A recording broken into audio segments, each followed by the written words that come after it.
Hey everybody, welcome to class. We're going to start at 6:05, just so you know.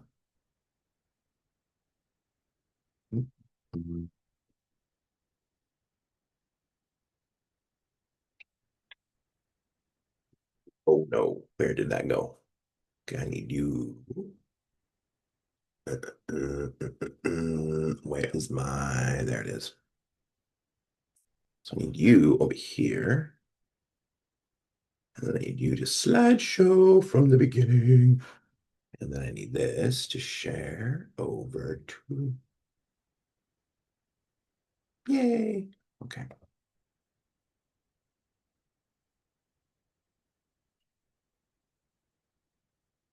sure.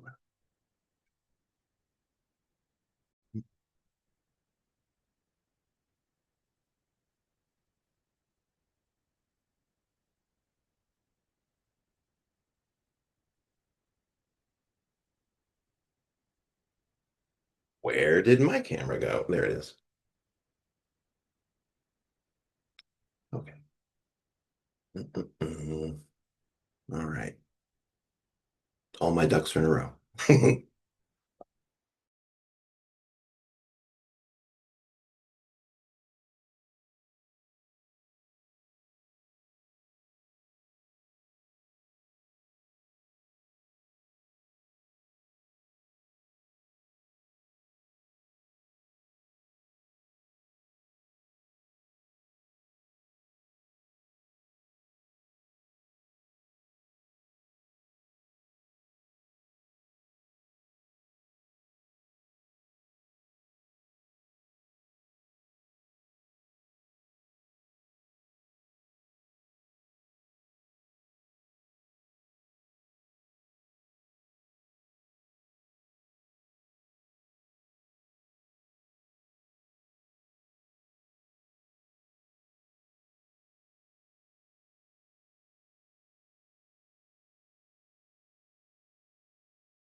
Welcome, everybody. We'll start in about 2 minutes. Go ahead and get comfy.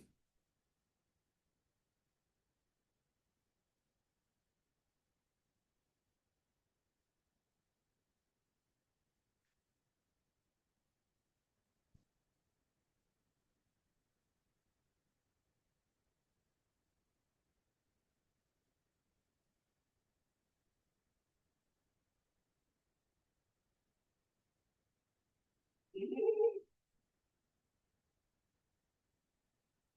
Black Panther is so mad at me. He can't kill me.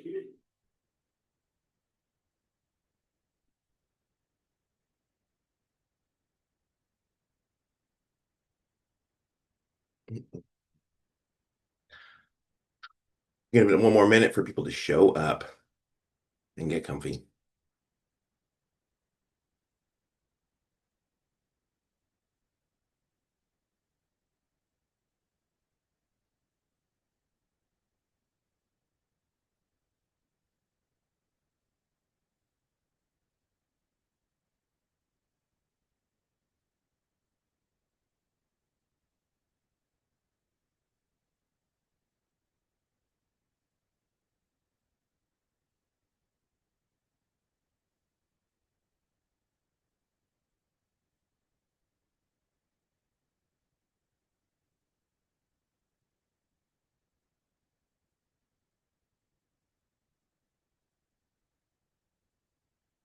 There we go. It's 6:05. Woo! All right. Hey everybody, welcome to class. Hi, I'm Steve Cave. I'm your professor. First heads up, this class is being recorded. Ideally, every single session is. It happens automatically. So I just want you to know that. If you are ever like, oh my God, I missed class, is it recorded? Yes, it is. Just ask me and I will give you a link to the video. But yeah, hi guys. So welcome to public speaking. This class, yeah, we got a nice full class. This is good. So, I just want to jump right into what to expect for this class and what we're doing and all that. So, first off, just like we just did there, this class will start at 6:05. So, go ahead and show up at 6 if you want, but we start right at 6:05 with things happening. So, make sure you're here by then, right? But I want to give you that little window, 5 minutes. The type of things that we do when you guys show up at 6:05 are things like this. Let's jump right into a getting to know each other thing. If I can find my buttons. Where's my buttons? Here they are. So here is we're going to do some sudden show and tell. If you were ever in grade school in America, you might have shown and tell, like you bring your toys to school and you're like, this is Godzilla. It's my favorite. We're going to do something kind of like that. So for this activity, I want you guys to, I say you have 2 minutes. You have until everybody gets back. We have 3 hours together, so we're not in a rush. But I want to make sure everybody gets back. You have 2 minutes to go find something that you love, that you cherish, that represents you, something like that. And then you are going to use that thing to show us and teach us about yourself. So, like, for example, um, I'm a furry, and this is my fursuit head. I'm a raccoon. Dun, dun, dun. So that I could tell you a ton about myself with this, right? You could imagine. I can launch into a huge explanation about myself, which you're going to find out a ton later. You don't need to worry about that just yet. I want to hear about you guys. So, what are you going to go grab? You got 2 minutes. When you're all back, a lot of people share, but do it. Go grab something.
Like we got about a third of us back.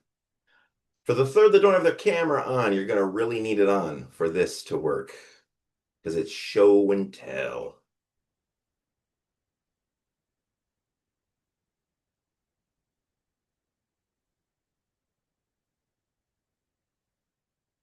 As everybody scrambles to find something, for those of you who are back, I want to mention for this class, yeah, I require that your camera's on for you to be considered as present. That said, if you're ever like, for some weird reason today I can't have my camera on. Just tell me ahead of time, and I'll still mark you as here. As long as you have a good reason, a good story for like why that day it didn't work, like your camera's busted or your face is busted, something like that. But it's up to you, right? If you want though the credit for being in class, we really need your cameras on because there's so much that we do that's together. And this is public speaking class, so you can't. This is already remote. We're already doing this weird. We're already public speaking from really far away from each other. So that definitely helps if we can see each other. Lauren, you're the only one with your camera on yet. But I also want to mention here, as I just put you on the spot, if any of you can't put your cameras on today, it's okay. It's the first day. But as I just said that, y'all have your cameras on. So never mind. Okay, so what do we do next? I want to take turns and have you guys show your thing. Like, this is my thing. And then tell us about yourself a little bit with that thing. So, like, for example, it would look like this. Like, this is my fursuit head. I'm a furry. What did you learn about me from this? Well, I like raccoons, like a lot. I've liked them since I was a kid. And as a furry, that means that I like a lot of Disney cartoons. But yeah, it means that yeah, if you don't know what a furry is, I can go into a lot, huge depth explanation about that. But honest to God, that would make a really good speech for my third speech. Anyway, that's as much depth as you really need to go, just a little bit. What does this tell us about you? And tell us a little bit about yourself. We're gonna get to know each other a lot in this class. That's my hope. It'll make this whole experience easier if we know each other. So you are the arbiter of your own disclosure, which is a really fancy way of me saying you get to tell us as much or as little as you want about yourself using this and everything we do in this class. So now that you've seen me tell you that I'm a furry and talk a little bit about it, what are you guys gonna say? I don't know. Let's find out. Let's start with whoever's first in my view, which is Leo. You look too relaxed. You got to start. Just kidding. You're just the first in the list. So tell us about who you are, say your name, Well, and show us your thing and what it I'm tells us about you. I'm Leo, and I grabbed my Ingmar Bergman Ooh. compendium of his films, which I got for Christmas several years ago. I have not watched any of them except for The Second Seal. There's like how many? It's like 30 movies in here from one director. Um, I don't know. I just thought it was cool. I like movies or did a lot. I used to. Um, I still do, but yeah. Excellent. That was perfect and a really good example of how to go with this. Thank you. Thanks for going first. All right. Welcome to the class, Leo. And in this class, we're going to do this a lot today. Anytime somebody speaks, we go woo and we clap. We got to make sure they see it because, like, he can't hear you. So make sure you use, yeah. There you go. Woo! Awesome. Now it's Kayla's turn. Who are you? Hi, I'm Kayla, and I brought this watercolor painting. This is something my grandmother did. It's very special to me because she passed away about a year ago. So it's like a one of one. She's not going to make anymore. And she's a real inspiration to me to also start art. She didn't start painting that until she was in her 60s. So really inspiring. That's awesome. Thank you for sharing that and welcome to the class. Woo! All right, Hannah Lynch, you're up next.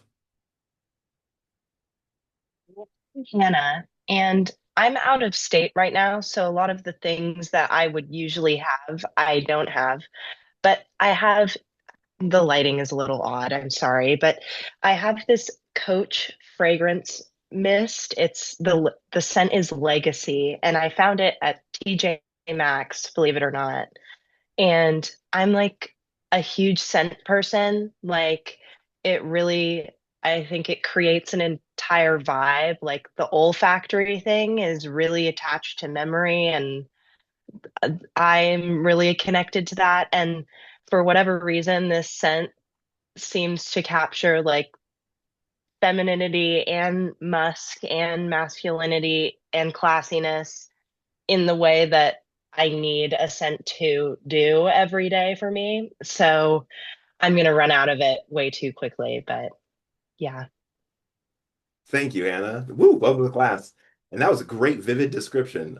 So by the way, as a point too, like if some of you are just grabbing a thing that's right next to you, that's completely fine. When I do this in class, I mean, imagine if you're in class, you just showed up with like a backpack. That's usually how this goes. And then people are like holding their shoe or their phone. That's really all you got. So I'm glad you had some smells to share. I mean, that's better. Kurt Davis, you're up next. Right. What I have here is that it may seem odd, but it is a bar of copper. So I actually uh, stripped down wires and other things like that to actually forge this. So I actually have a crucible and a forge and melted it down myself and turned it into, it makes me think of like the Fort Knox gold bars, but in copper. It's just a hobby I have that instead of going out and doing mischievous things, I sit at home and strip copper and melt it down into a copper bar. That's awesome. Welcome to the class, Kurt. Thank And you. thanks for sharing. How heavy is that? Just curious. Like, how heavy is a block of copper? So this one is 8 pounds, 6 ounces. Okay, that is heavy. Okay. Wild. That's cool. That's a wild hobby. Awesome. Andrew, you're up next. If I say by the name, I'm not looking ahead. So if there's like two of you, just start, we'll start talking and we'll figure it out. But Andrew, I think there's one. Yeah, so I'm a big fan of Lego. I've been making my own little creations, my own little mocks. So I went to BrickCon last year and I made a little picnic set. And despite what this may look like, it is not real. It is not alcohol. I'm just going to say that now. I made a champagne, sparkling bottle, whatever you want to call it, as well as a little flute. It was Wow. really fun. And the best compliment I got was walking around, people thought it was real. So, yeah. Anyway, That's yep. awesome, Andrew. Thank you. Thanks for sharing and welcome to the class. That's really cool. That was awesome. All right, Lucas, you're up next. Hello, I'm Lucas. I grabbed two things, but I'm gonna show this one.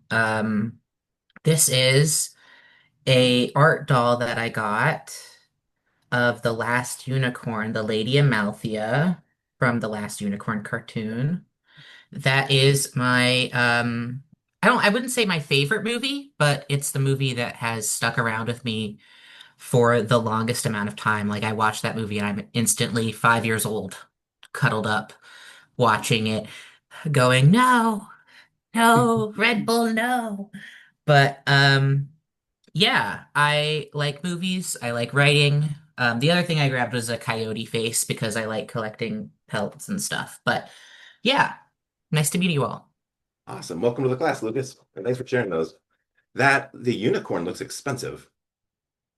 I'm just curious because I've seen that movie a lot. Um, That looks so expensive. this this little guy, this little lady, this is actually my second one. The first one that I have was a little more than that, and it's a completely different unicorn.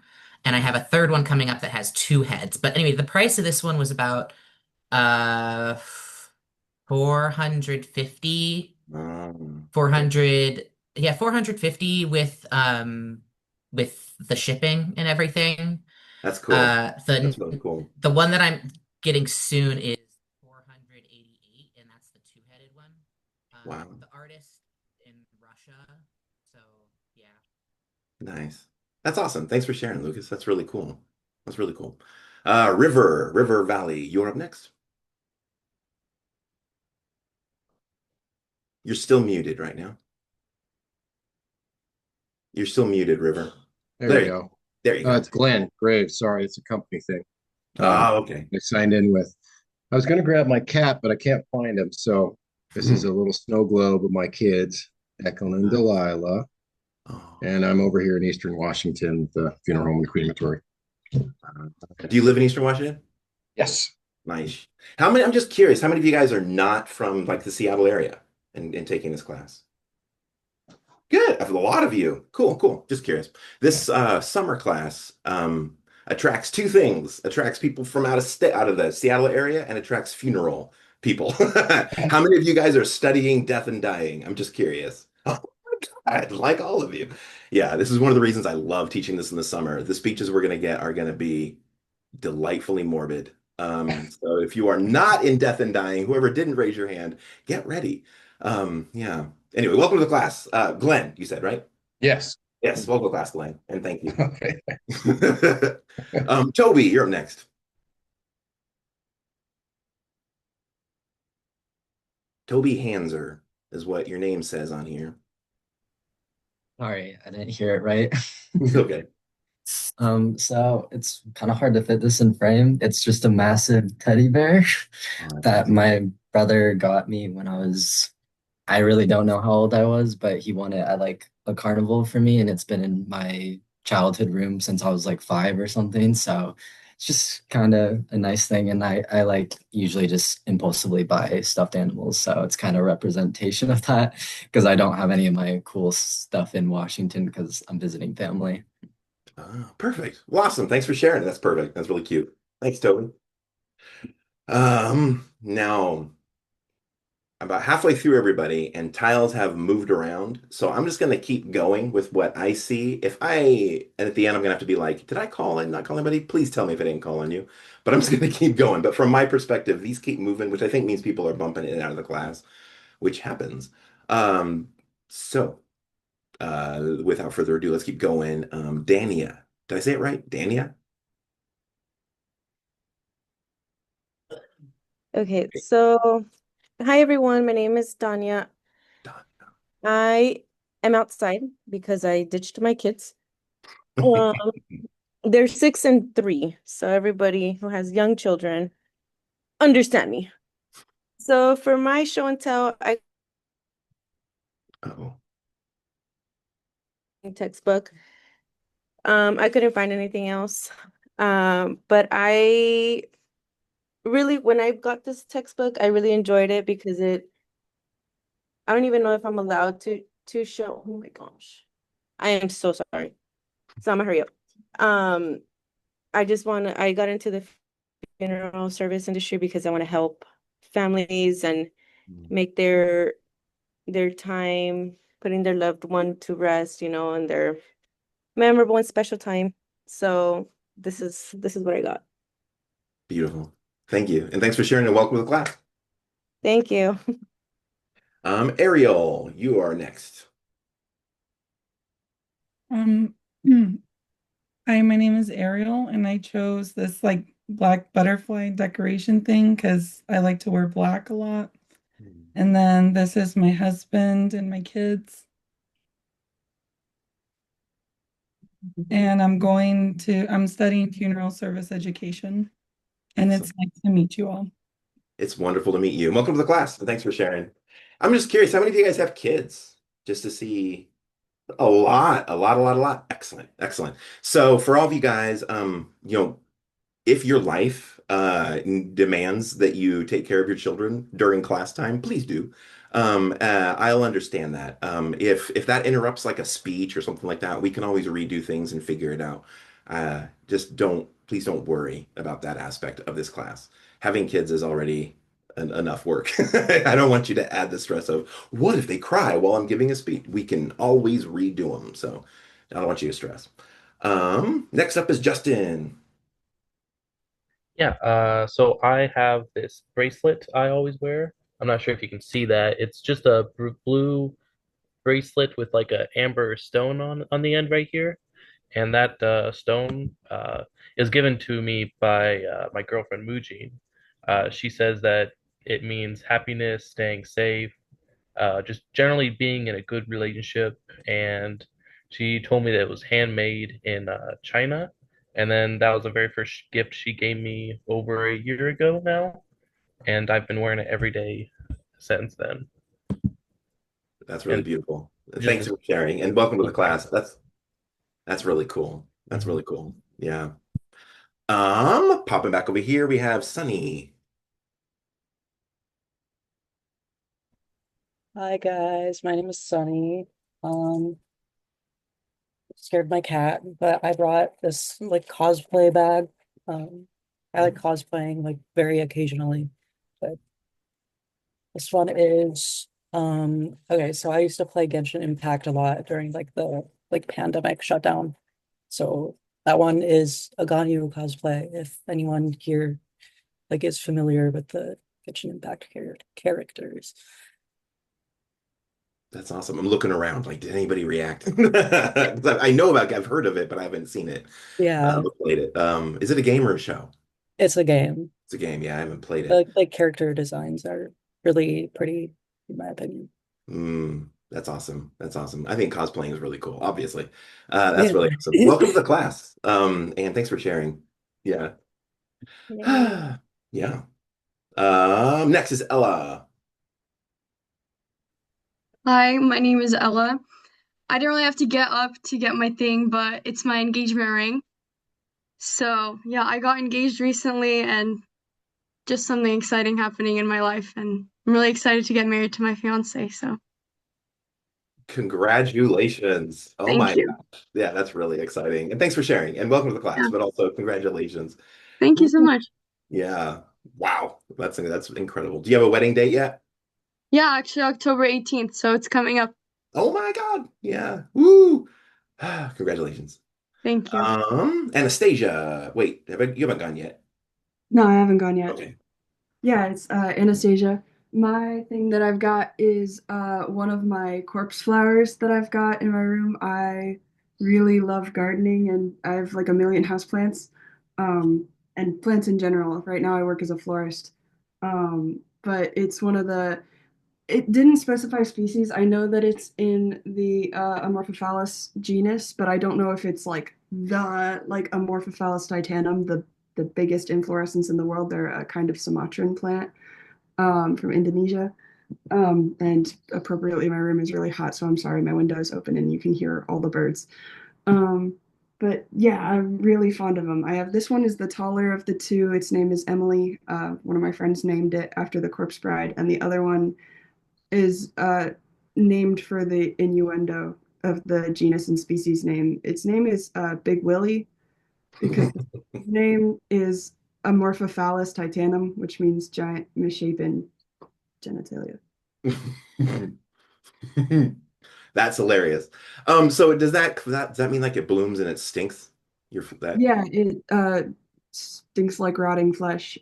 It's that's still amazing. really young. I've only had these for 5 years. And they take 10 to reach maturity. So they get to be, they either do one leaf, and that's what the phase it's in this year, or they'll do one flower every 5 to 7 years once they're mature.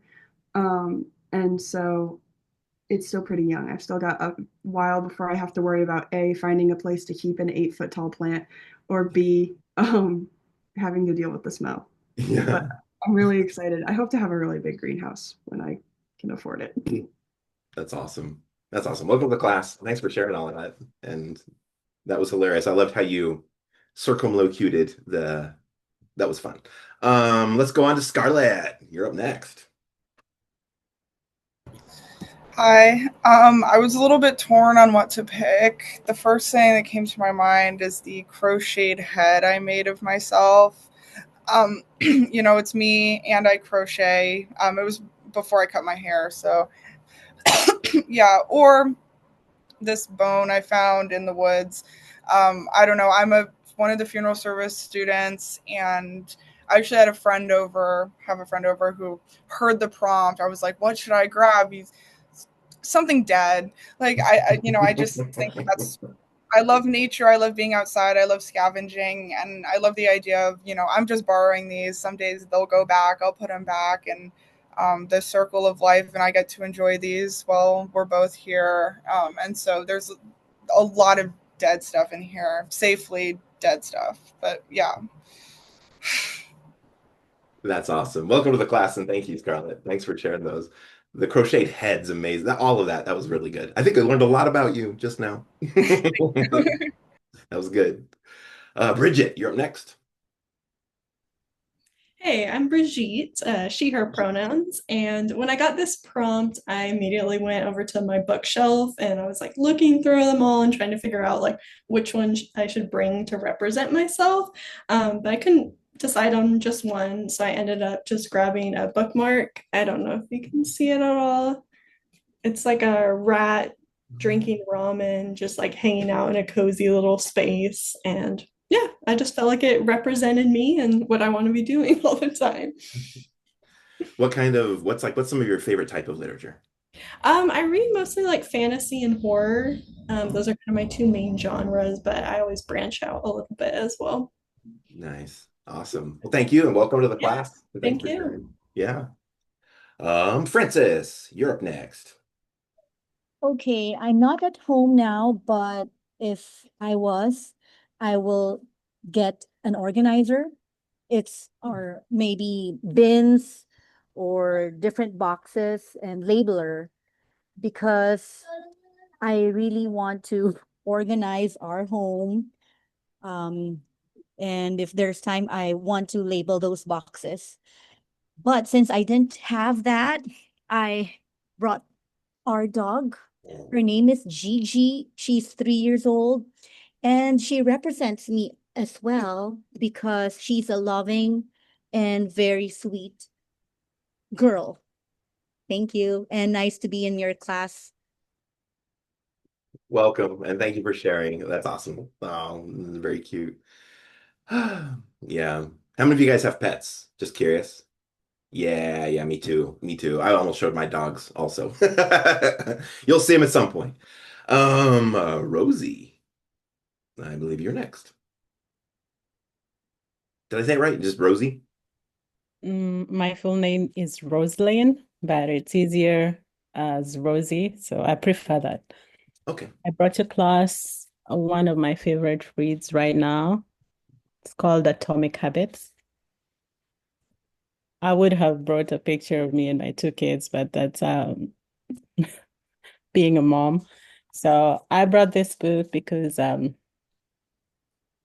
I came to the US from Africa, Kenya, and the cultural differences and how we are taught how to do things is kind of different. And something that I've learned with being in the US is that there's certain things that grow, are done slowly for them to manifest. And most of the things, I'm also fascinated about money, and that's that's the biggest example I can use. You start slowly and it grows, depending on the amount of discipline you have. The changes in cultural differences and trying to make an impact or build something, you have to start progressively to be able to make a big impact. So this kind of represents who I am, aside from being a mom, and I'm happy to be here. Welcome to the class. I've heard good things about that book. Yeah, that's awesome. Yeah. Thank you. Yeah, very cool. Andrew, have you gone yet? You have, I thought so. Leanne, am I saying it right? Yes. Oh, good. Yeah, yeah. I never. Hello, my name is Lian, and I am in nursing student right now. That's my thing I brought here because I want to be a nurse. And after this summer, I have one more quarter left, and I would become RN nurse. So that's so excited. And actually, I joined this class because I want to transfer to UW to get my BSN. So I need to get this done before I transfer my credits. That's why I'm here today. Awesome. Welcome to the class, and congratulations on almost being done with everything. Thank you. That brings up a point, you being in pre-nursing, that I want to mention. I'm going to mention again later, but I forget things. I have ADHD like crazy. So if you are in this class and you need to get a certain grade, like pre-nursing students often need to get a 4.0. That's sometimes, Yeah. yeah. Actually, I am in a nursing student right now Mhm. at LW Tech, and I have to get 4.0 for next levels. Right now, my GPA very good, or Good, good, good. 4.0. So I need this 4.0 too. Yeah, Excellent. Yeah. I need do something to make help me miss the 4.0. Please tell me. Yeah. So in this class, public speaking can be scary. It's terrifying for most people.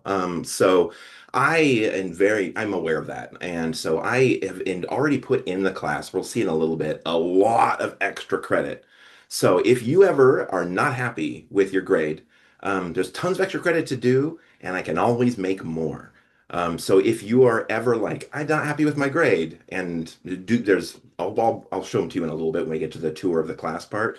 But I just want you guys to know that I am very happy to give you the grade you want to get as long as you give me an excuse to give it to you. And that is you doing some work, right? So if you do really well in your speeches and you do really well with, if you just do well in the class, you'll probably get that really good grade. You'll know. But if you're ever like, man, I did bad in the speech, or I need whatever happens. First off, you get to redo one speech at the end of the quarter that you want, if you want to. So there's always that if you ever bomb a speech. Also, there's a lot of extra credit opportunities. So I just want you guys to know that here right in the way, in the beginning. Please don't stress. This is a class that can be really scary for people, especially if you need to get a 4.0. So there are a lot of ways to get points. And so if you want to make sure you get that 4.0, you will. You just talk to me and I'll make sure you get it. As long as you do the work, right? That's all it really is. All the way to, I can give you, like, I have done this with students in the past where they've needed that 4.0. You can do even a bonus speech, which is a lot of work, but lots of extra points if that's what you want. So yeah, I want to give you guys the points and the score that you want in this class. All right. So anyway, that was a little sidebar. Let's get back to you guys. I think I have two more people. Lauren, I think you're up next. Okay, so I went looking around my house for something that belonged to me, and none of it does. It all belongs to them. So this is my daughter, Gloria. These are my new friends. She's 3 years old. She is my least shy, camera shy kid. I have another one that's a little bit bigger than her, and my husband's gonna take her because you know how long a toddler will last. So my life, my life is pretty much, I'm also in the funeral industry. So I take care of the dead and their living loved ones by day, and then I take care of my 2 kids and my spouse by night. So I am a caregiver. Yeah, you are. Yeah, you are. You are busy. Welcome to the class, and thank you for sharing. Yeah, try and make this class as painless as possible. But yeah, welcome to it. And I think Zayla is my last one. I'm going to ask in a second, but Zayla is up next, I think. But the camera's off, so you might not be here. Moving on. Is anybody else not gone? Anybody? Anybody? Anybody? Anybody? All right. So I'm going to say everybody's gone. Awesome. Well, hi. That was your first speech. How do you think you did? Did anybody die? Did anybody throw up on their computer? I don't think anybody did either one of those things.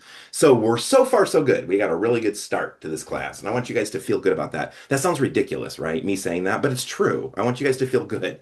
You've already talked to this group of people, and this group of people did not say, oh my God, you like that? You are weird and I hate you. Nobody did anything like that. Everybody was like, oh yeah, nice, good job. Welcome to the class. We're just a band of bunch of morbid weirdos, and welcome, and you fit. So I just want you to know that, right? You fit here. You're supposed to be here, and you're doing great already, right? So also though, I want you to know that this class is big. Our summer classes is generally bigger, but this class might have up to 24 people if everybody shows up. That said, this type of thing where I'm like, here's a prompt. I'm going to go through and ask every one of you to answer it. This is probably the only time we're going to do that is right now, here in the beginning of class, never again. From here on, there'll be prompts. I'll be like, hey guys, anybody want to say anything? And then I'll sit here and stare at you all. And then there'll be some like cricket noises. That's in my mind. There'll be cricket noises. But then like maybe a couple people answer. That's fine. But often when I have a prompt like this, especially in the beginning of the class when we start, I'll give you the prompts and then I'll put you in small groups to talk. That way you get to talk a lot more. A lot more. But that also means that this class begins at 6:05, and then by 6:06, pretty much every single day, you're in small groups. So I just want you to know that if you're ever late to class past 6:05, you just get to meet with me personally.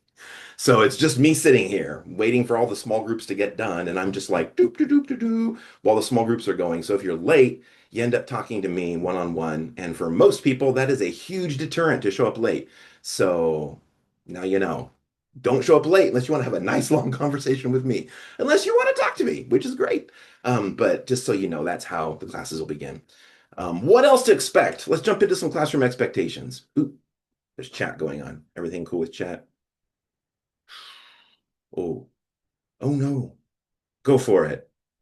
Kayla, if you're here. Oh, I see. Yeah, go for it. kid has to restart their computer. So if you guys ever have that kind of weird technology things happen, thanks for letting me know. But yeah, if you ever have to leave class, restart your computer and stuff like that, I understand. At the end of class, the way I take a roll for this class is Zoom gives me a report and just tells me who was here and how long each person was here. And as long as you were here for most of the class, you get the points. So that's how that all works. Let's talk about other classroom expectations, though. It's kind of a good segue into that. Let's talk about what I expect of you guys. So here we go. Bam. Well, actually, we're not talking about that. Talk about this week's expectations and then expectations. So this week's agenda, course expectations, the first thing I'm going to talk about in just a minute. We're going to take a Canvas tour. We're going to go over the syllabus. We're going to talk about managing nervousness. That's probably a really good thing to go over week 1. And then we have small group practice for your first speech, which is due next week. Your very first speech is next week, Thursday. So yeah, you're hitting the ground running. This class is only 8 weeks long. So we kind of have to go bam, bam, bam. So let's jump into it. Course expectations, let's talk about those. Notice the raccoons. It's a theme. Zero bullying. So that's the first thing I want to talk about. No bullying at all or anything even close to it. So what do I mean by bullying? I mean anything that makes somebody feel like shit. That's bullying. Anything at all. So this has only happened once in my class. I've been doing this for, what year is this? I've been doing this for 5 years at this school. I started in 2020 at Lake Washington. And only once have I had a student get and it was when I had students write down it was in person, and students had to write down feedback on slips of paper after people gave speeches, and then I gave those pieces of paper to the person who had their name on them. And one of my students came up to me after class and was like, this seems harsh, and showed me his notes. And his notes were what I would consider bullying. They were not constructive. They were just saying what he did wrong and aggressive and somewhat insulting. Just so you know, they weren't ultra bullying, but they were soft bullying. I gave those 3 students who gave him those slips Fs on their first speech and told them if it ever happens again, they're kicked out of my class. So this class only works if there's no bullying at all, right? Right? I share that story because I want you to feel safe, not because I want you to feel like, oh my God, what's going to happen to me if I give feedback that's harsh? No, feedback that's honest is fine. But I'm going to ask you to give each other feedback on each other's speeches. But I'm all going to say this over and over again. It's not your job to fix each other's speeches. That's my job. It's your job to encourage each other and to point out what you loved, to ask questions. That's really it. So there's not really a lot of place to bully in here. So I just want to make sure that you guys know that. I won't stand for it. So if you're ever in a small group, because I don't see what happens in those, especially if in a small group and somebody says something to you and you're like, that hit me weird. Like, what? I told the group I was a Muslim and then they said this horrible thing about Muslims. What? Or they didn't even know I was a Muslim, but then they said this thing. Yeah, tell me, please tell me, and I will deal with it.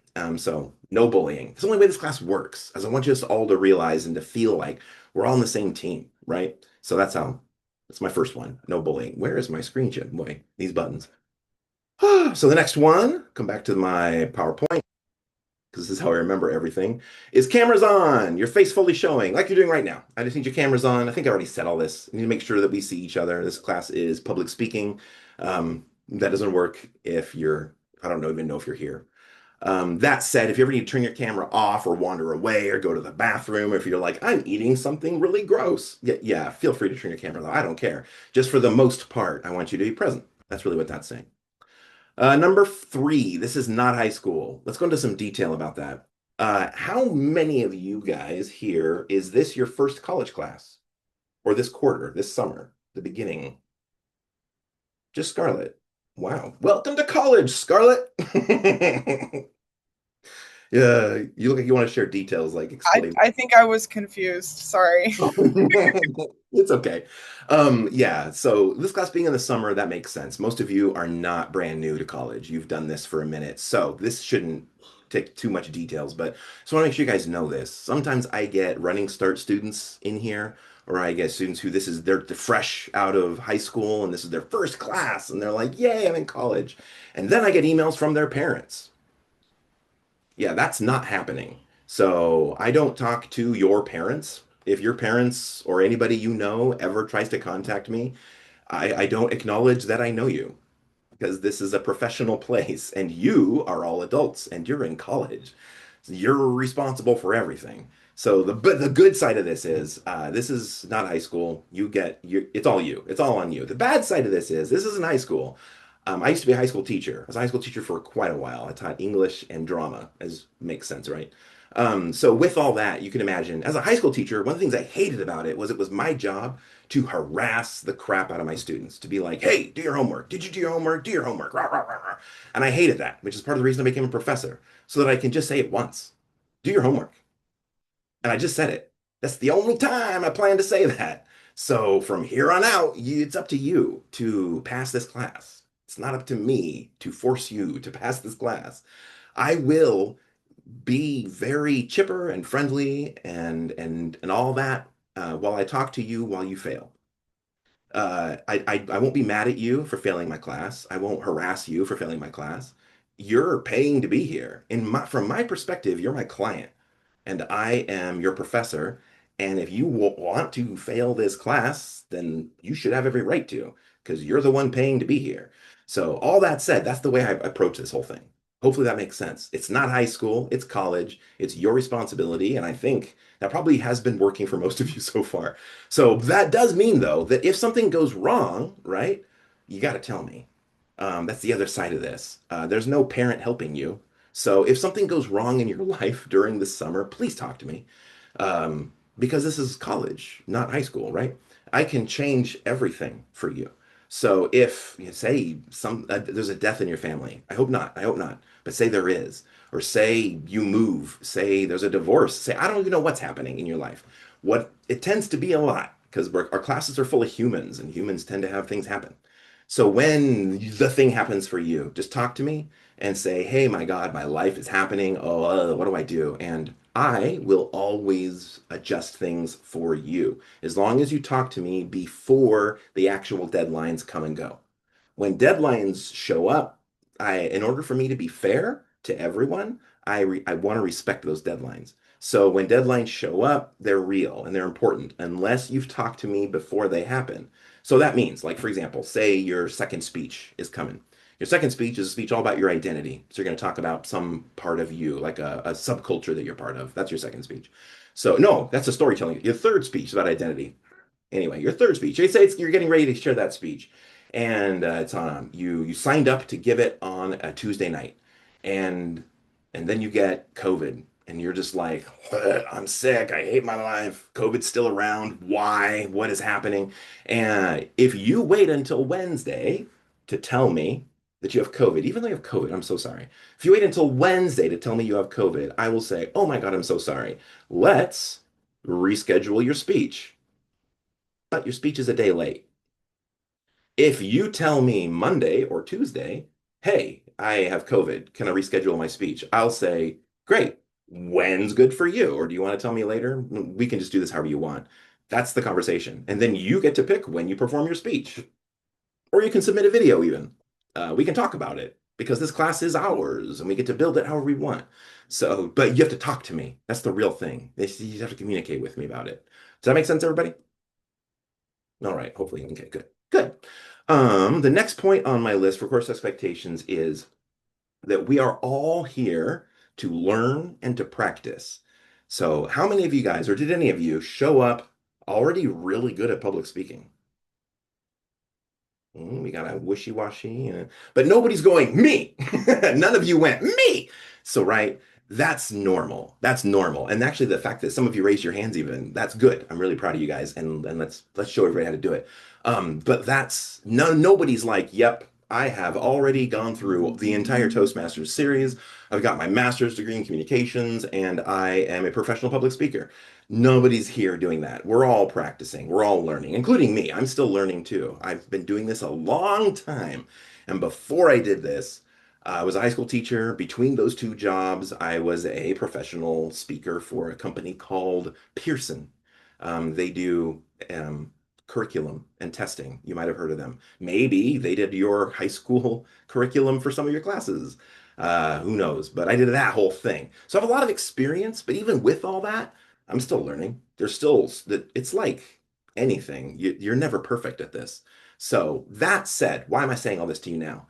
I want you to take this class at about that level of seriousness. right? We're here to practice. We're here to learn. I don't want you to, when your speech shows up, for example, your final speech is a persuasive speech. Sometimes students will get to that speech and they'll be like, this is my one chance to save the world. No, no, this is a speech class where you're practicing, where you're learning how to eventually save the world out there, right? Here, you're practicing. Don't put all that weight on yourself. That's insane. Instead, go, this is my chance to practice, to get really good so that I can go save the world. Yes, that's the way to do it, right? So don't put that weight on yourself. You're just here to practice. Every speech is going to be packed full of mistakes, and that's okay. That's how we learn. You're going to say a lot. I'm going to say a lot. Everybody's going to say a lot. And that's fine. You're going to hear me explain later. And we're probably going to read an article about it, about how if you actually say 0 ums, people distrust you more. How about that? Yeah. Communication's terrible. But anyway, I just want you to know that. That's about as serious as I want you guys to take this class. It is practice. It's practice. So that you guys in your future jobs, most of you for when you're talking to people in a funeral or when you're talking to people who've lost loved ones. So you can talk to those people well, right? But beyond all that, beyond your job, we're already going to talk about job. I want you to be able to tell stories with your family and friends better. I want you to be able to explain yourself better. I want you to be able to argue better. That's really what it is. But that's all out there, not in this class. In this class, we're just practicing. So don't take it too seriously. Does that make sense?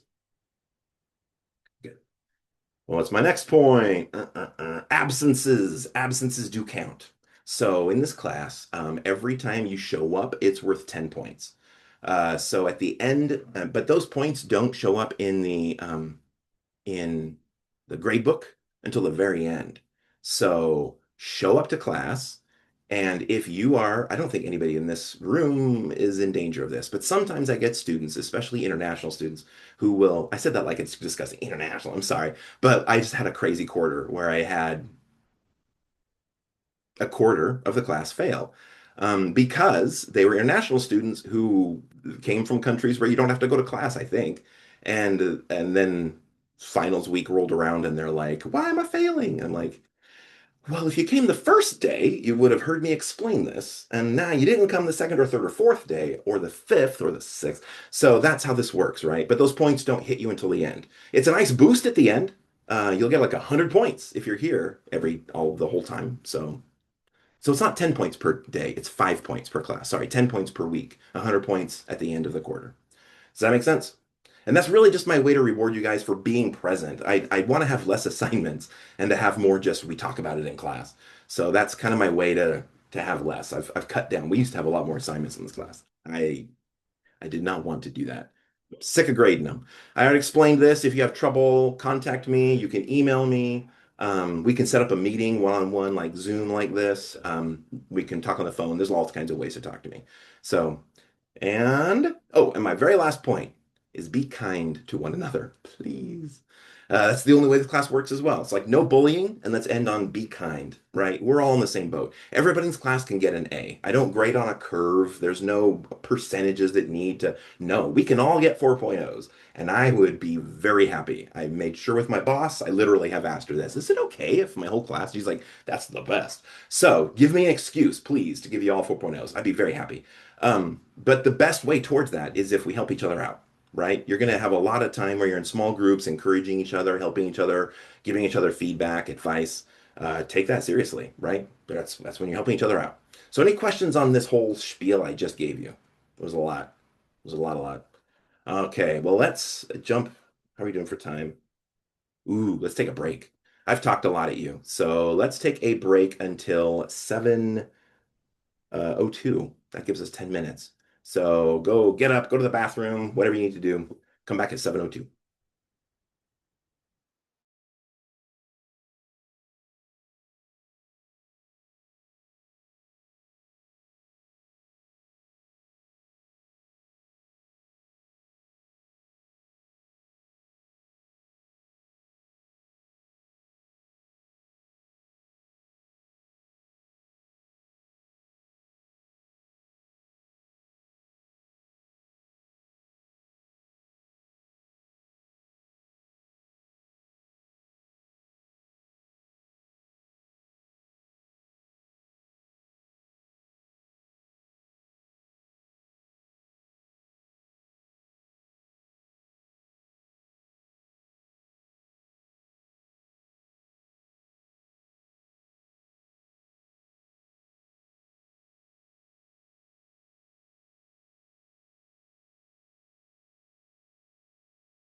Everybody, come on back.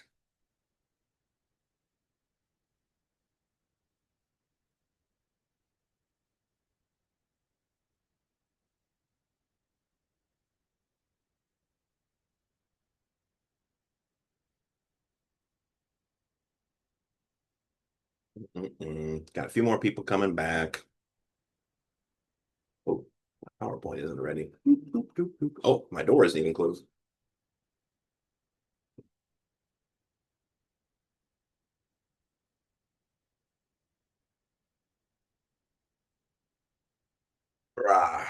Start hearing Marvel Rivals from the other room.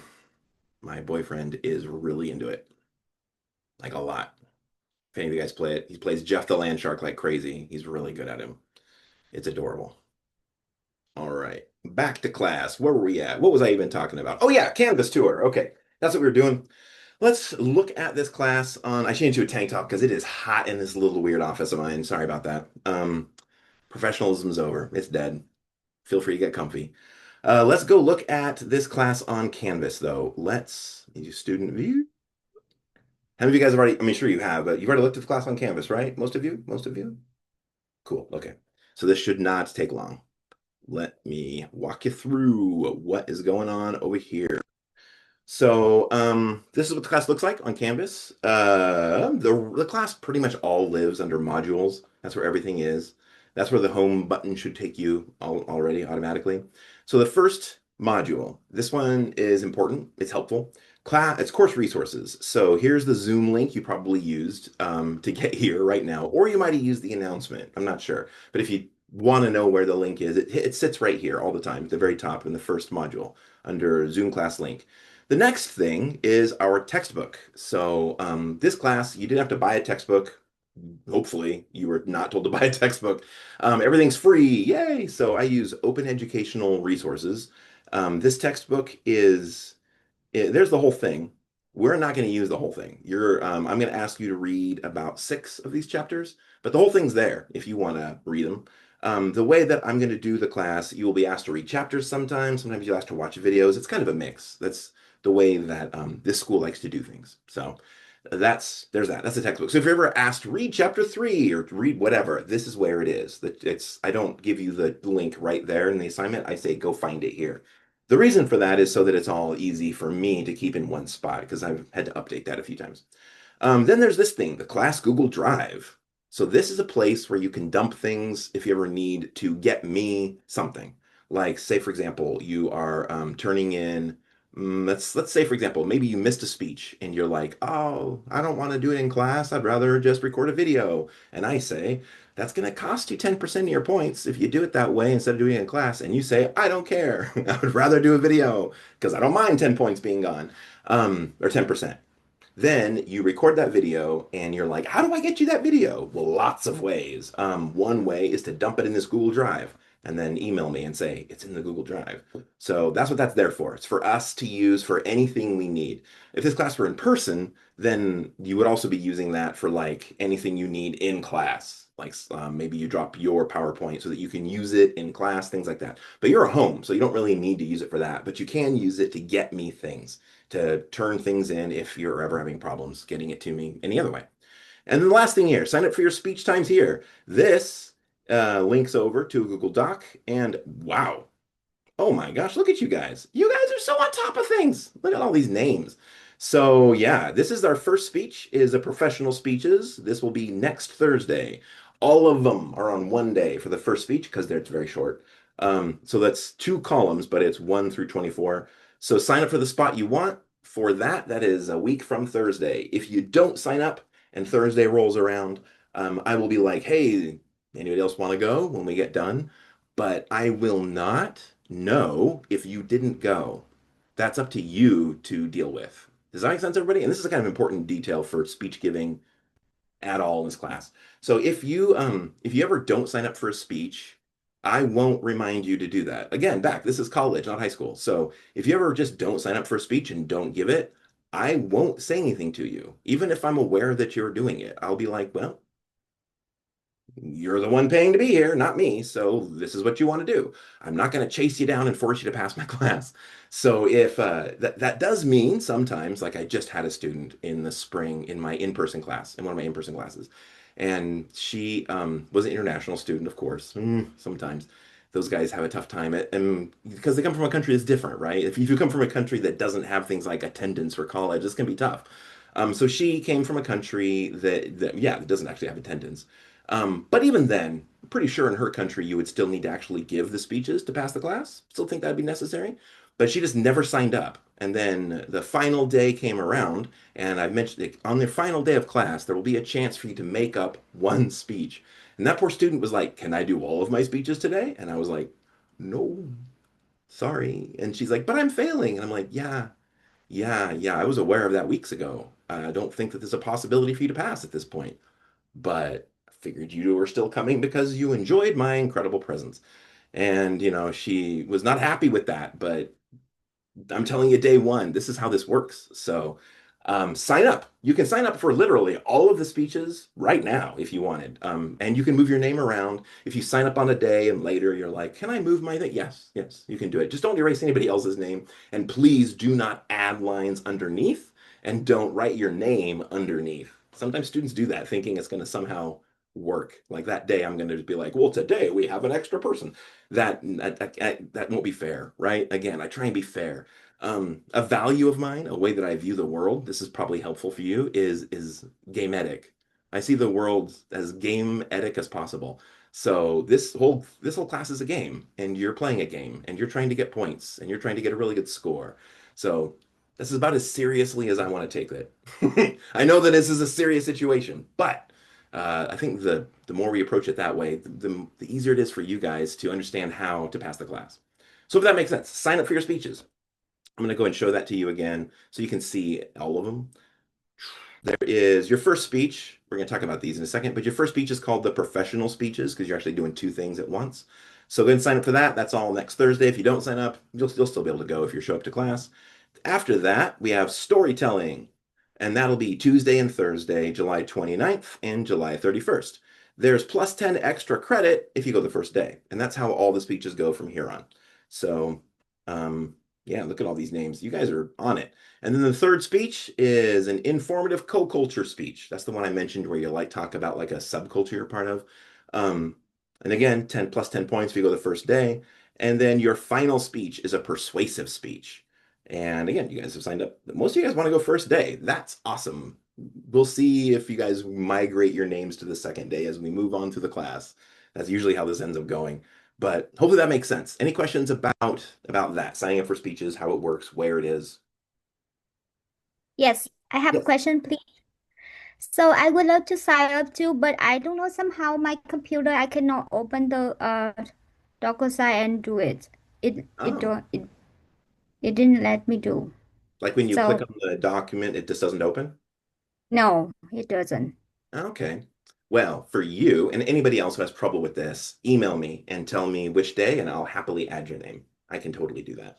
Yeah, I can add everything for me on the first day because I want to get extra credit and then like it Perfect. like it Okay.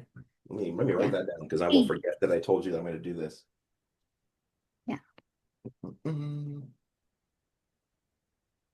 The end. Perfect. Yeah, I'll do that. Anybody else? Thank you. Yeah, no problem. My pleasure. My pleasure. Awesome. All right, let's go back to Canvas then, and let's keep going through that. What else do you need to know about this whole thing? So that is signing up for your speech time. So that's the first. What is the first speech? The first speech, yeah, I'm going to get into that in a second. But Okay. to give you a quick idea, it's giving a 30-second elevator pitch and answering 2 interview questions. Okay. Yeah, if you guys know what an elevator pitch is, it's like a short self-introduction that you would give to try and get a job. And then you're answering we'll be practicing tomorrow, Thursday and Tuesday, we'll be practicing interviewing in here. So yeah, for those of you who already got jobs and you're like, "I'm good at this," great. You're going to be helping out the rest of us. For those of you who've never had a job and you're like, "I've never been to an interview before," this will be extremely helpful. But yeah, that's our first speech. And just to help you, the first speech, like it's all next week, Thursday, it's 50 points. You get all of the points if you try. And that's it. This is not the case for anything else in this class, but for the first speech, if you start and I say, "Hey, Ariel, it's your turn." I'm just picking you because you're in literally the middle of my screen, Ariel.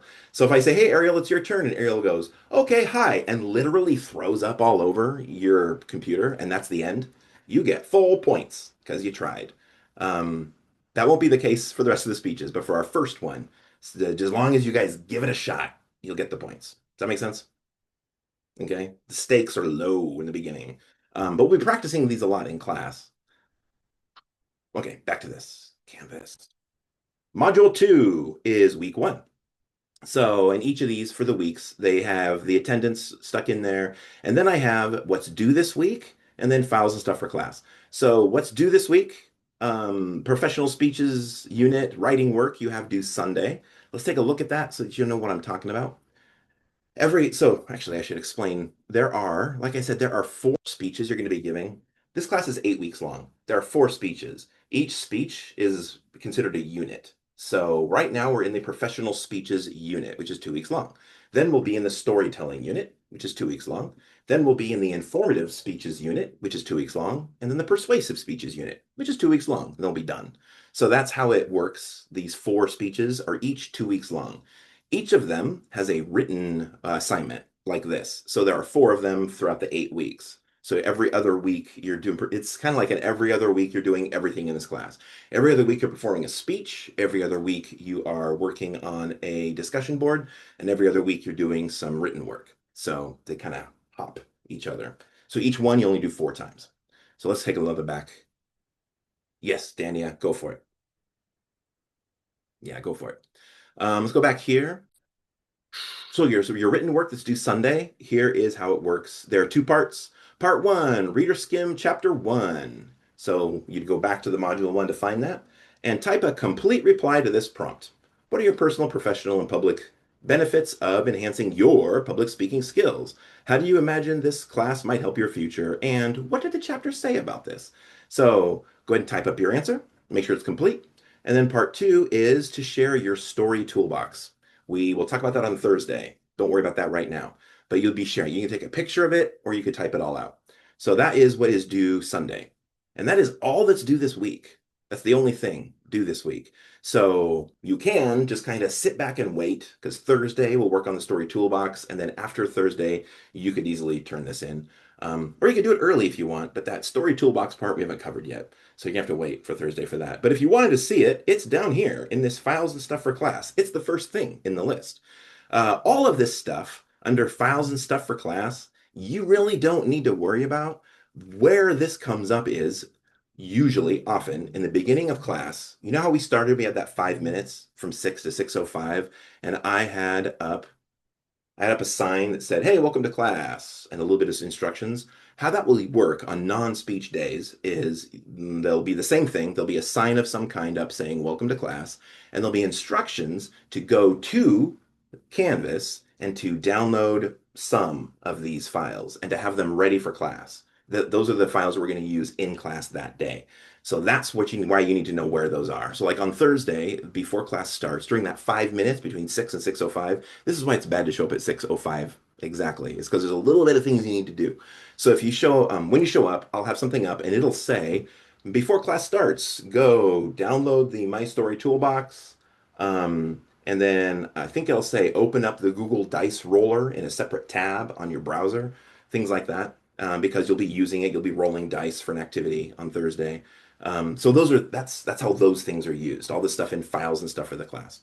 The other thing you need to know, the last thing to mention for this week is there's an extra credit assignment. This guy right here, visit the Lake Washington Tech Career Center for extra credit. It says worth 0 points. It's worth 10 points if you open it up. It lists as 0 because it's not worth anything if you don't do it because it's extra credit. But if you read this, it walks you through how to do it. And it tells you who to call, whatever. This is worth 15 points, 15 extra credit. The reason I'm doing this one as extra credit is I want you to take advantage of that. We have a really cool office at Lake Washington and a bunch of people whose job it is to try and help you get jobs. Most students don't know that even exists. And so I want you to contact them, and you can practice interviewing with them for free. They'll help you with that. They have an AI program that you can work with, or you can work with a person. I highly suggest using the person. But if you do anything like that and you show me any evidence, like send me an email with like forward me the email from them where you set up your appointment, or take a screenshot, or take a picture, literally anything. As long as you give me some evidence that you contacted them, I'll give you 15 points.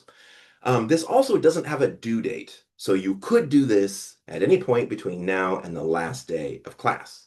So again, like I was talking to Lian, if any of you need to get a 4.0, this is a good assignment to do to make sure that you get those points, right? So, but it can be done all the way up to the end of the quarter. All of the extra credit can be done up to the end of the quarter. It's listed here in this module just because it makes sense to do now, but it can be done later. Any questions about that or any of this? Yeah, Andrew.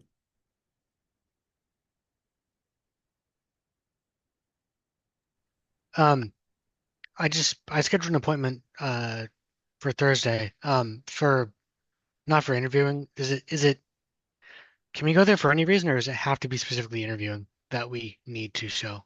Or because I signed up for help with my LinkedIn profile because I don't have one that's Oh that yeah, good. I'll give So you points for that. That sounds great. okay, Yeah, just send me cool. evidence for that, and I'll give you points. Will Yeah, do. I want you guys to take advantage of this. It's seriously, it's awesome that you even know it's there. But the concept is to help with your interviewing, but we're going to do that in class too. And interviewing is hard to practice for, as we'll talk about. It's a pain. How many of you have interviewed for jobs before? Yeah, yeah. It's terrible, isn't it? Isn't it? Anyway, we'll get to that. So that's week one. That's the week one module. Now I want to show you week two, just so that we can talk about this first big assignment that's coming. So this is back to here. This is week one. If you keep scrolling, you get to week two. Week two has this: performance, career speech, and then reflecting on your speech. So the performance says it's due July 17th. That's Thursday of next week. So you have to have it done by Thursday. If you performed Tuesday, or if you've made special arrangements with me to submit a video or whatever, it all has to be in by midnight Thursday, whatever you're doing. So let's look at the assignment. Whenever you click on these assignments, there's a ton of instructions. So if you need help, open the assignment. I'll probably help you out. This walks you through, for this performance, we will be pretending that you are job hunting, blah, blah, blah. 2 useful skills we'll be practicing. Part 1 is the elevator pitch. So let's talk about that, right? So I'm shifting over from the class Canvas to our first assignment. So before I shift completely over to there, any questions about Canvas or the class on Canvas? Sweet. If anybody has any questions or anything comes up, just interrupt me. I'm 100% great with that. So here we go. Let's look at this first assignment. Your first speech. There are 2 parts. Part 1, elevator pitch. So an elevator, how many of you guys have heard this term before? Elevator pitch. Yeah, some of you, kind of, yeah. So an elevator pitch, the idea that the term is strange. The idea is like, imagine that you end up in an elevator with the CEO or something of the company you want to work for, and you've only got 30 seconds to sell yourself to that person. What are you going to say? That's what this is. It's a pitch like that. That scenario is probably not going to happen. But what will happen is job interviews will happen, and job fairs. Our school has a lot of job fairs where you will have an opportunity to talk to somebody, and having a 30-second pitch of yourself ready to go is really, really, really helpful. So elevator pitches they can sound like anything, but you want to keep them short, and you want them to cover these 3 things. I'm going to go back over here. You want yours to cover these 3 things. Who are you and what do you do? Why should they care? And what do you want? Now, a lot of you, probably all of you, are in college right now. So you might be saying, when it says, who are you and what do you do? Well, you're not actually looking for a job right now, are you? So for your elevator pitch, I highly recommend projecting yourself and imagining you when you're done with college. Who will you be then? and writing this elevator pitch from that perspective, making it something useful, actually, useful for you to use. So if you are, graduating next summer or this fall, whenever it is, imagine that you're done and then make your elevator pitch. You don't have to. You could make this elevator pitch in lots of different ways. Sometimes I have students, because you know your future career. So if you know that whatever you're going to become, this doesn't really match for, but something else would, talk to me and we'll do that. I'd much rather you do that. But whatever it's going to be, I recommend putting yourself in the future. You don't have to though. You could tell it as you are now. But the important part is, what are you going to say in this? The first one, who are you and what do you do? That's pretty straightforward, right? I am Steve Cave and I'm a professor. If I was giving an elevator pitch, I'm probably trying to get a job as a professor. So I'd be like, I'm Steve Cave, I'm a professor. I teach communications and English courses, and I'm, looking for a job at your school. The second part though is tricky. Why should they care, right? So yeah, this is who I am, but why should they care? This is where you need to brag about yourself.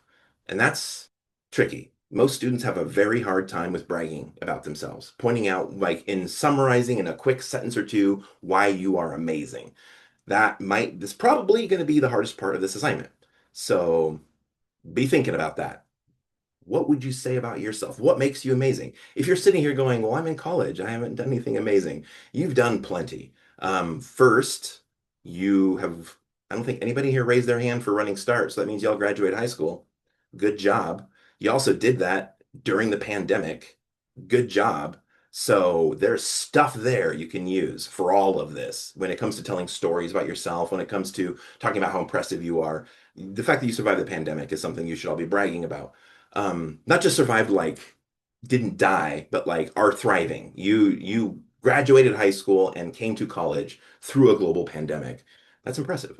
But also, what else? What else do you imagine you will have done by the time you get done with college?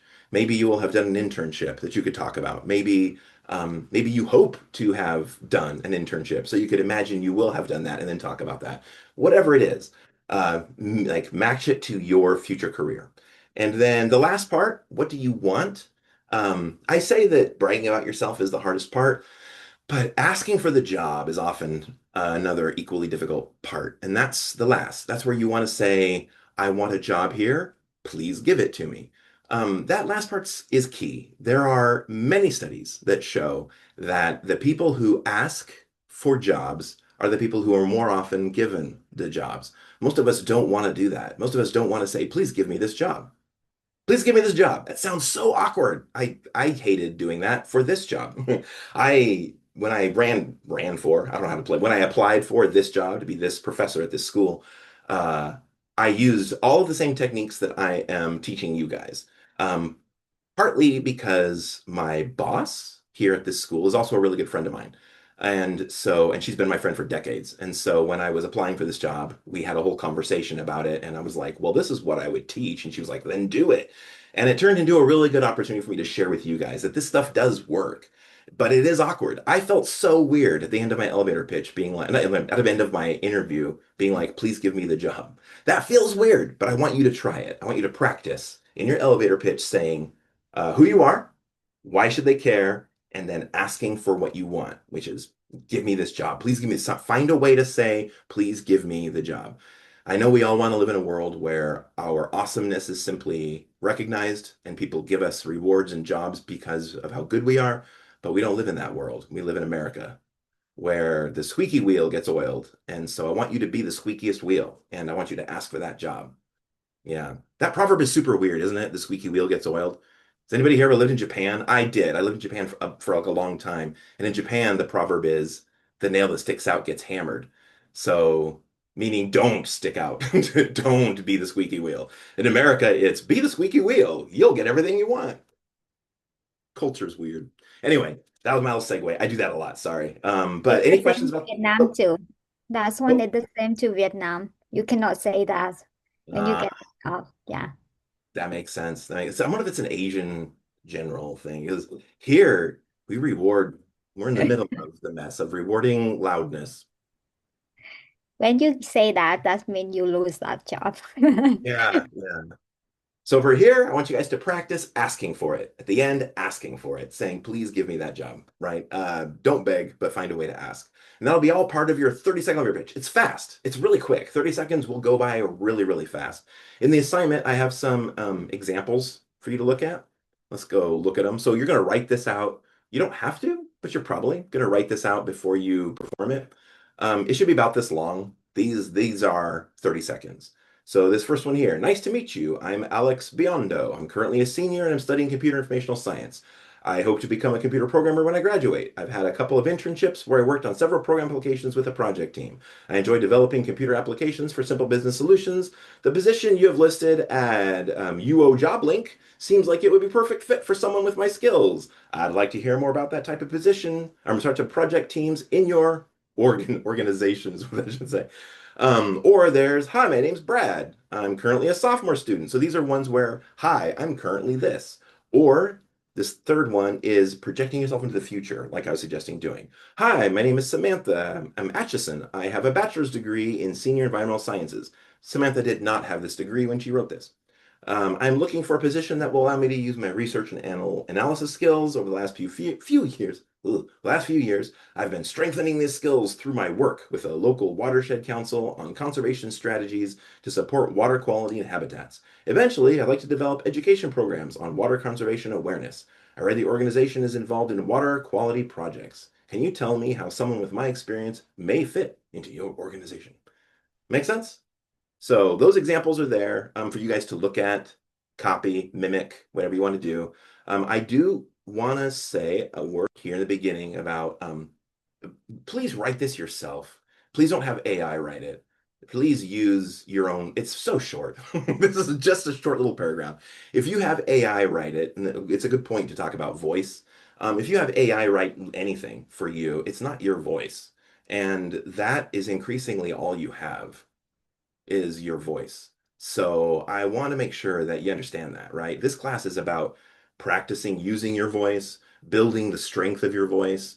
Yeah, so using AI to write your thing is a terrible idea. It's just a waste of this class. You might do great in the class, but write it yourself. I will not be grading this on like things like grammar, things like that. I am an English professor. I do that over there, not here. Here, this is communications class. If you're communicating, I'm happy.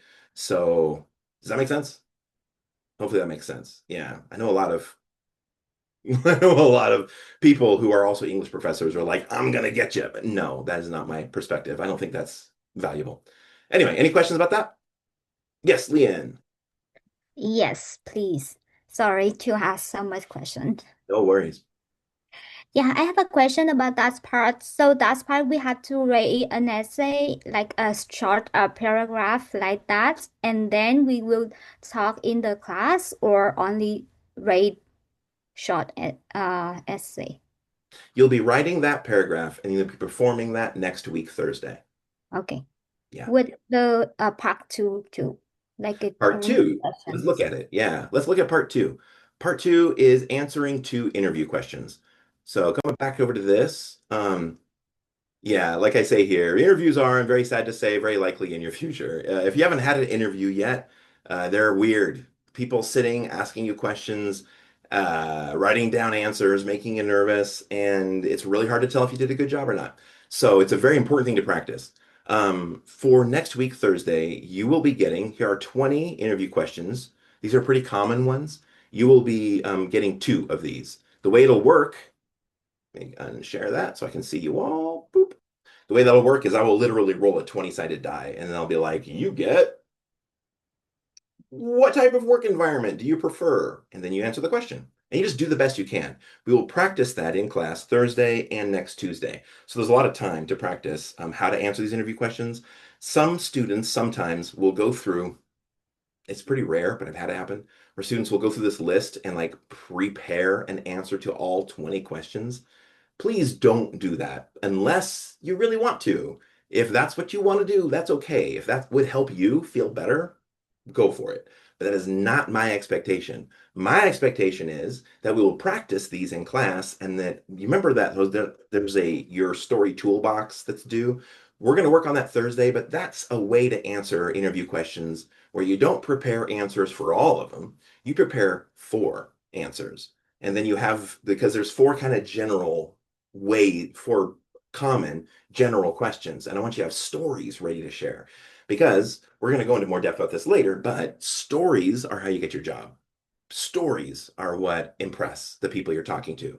They don't want to just hear you explain, I would do this, I wouldn't do that. They want to hear a story of how that happened in the past. They want to hear a story, something you did, some time you, and then what you did about it, right? They want to hear that full story. Having those ready to go for all 20 is insane.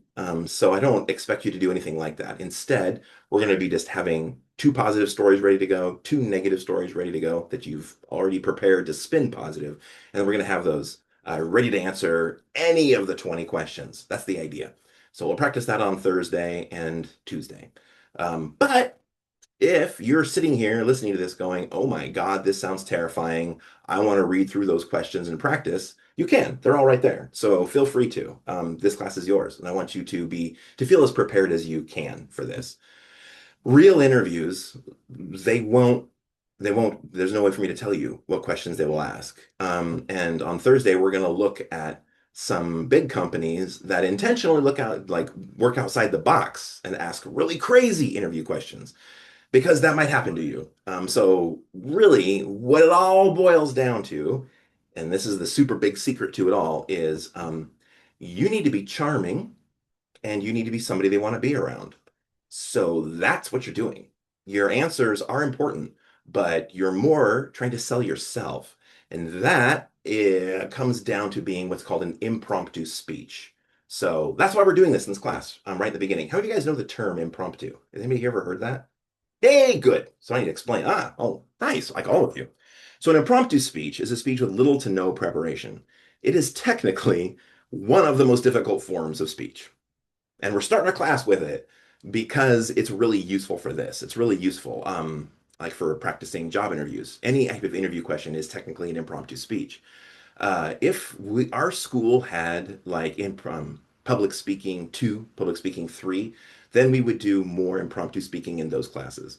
But this is just introduction to public speaking. So that's why we're hitting impromptu speaking now in the very beginning, but I'm trying to make it as comfy as possible. Hopefully that makes sense.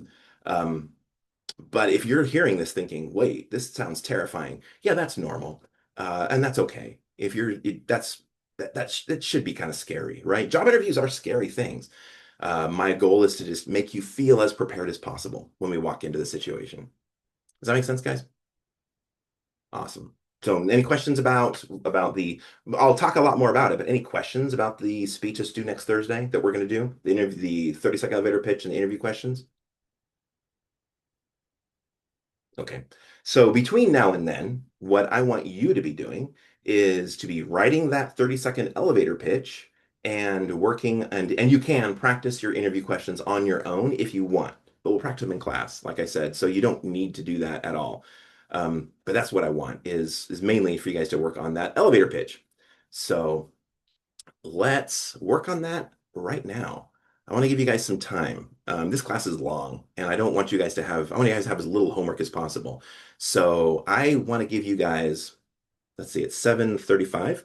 I want to give you guys 20 minutes to work on writing that elevator pitch right now in class. If you're like, what do I write on it? Go to Canvas, open up the assignment that I just showed you. There's instructions there. Those 3 examples are there, and mimic one of those examples.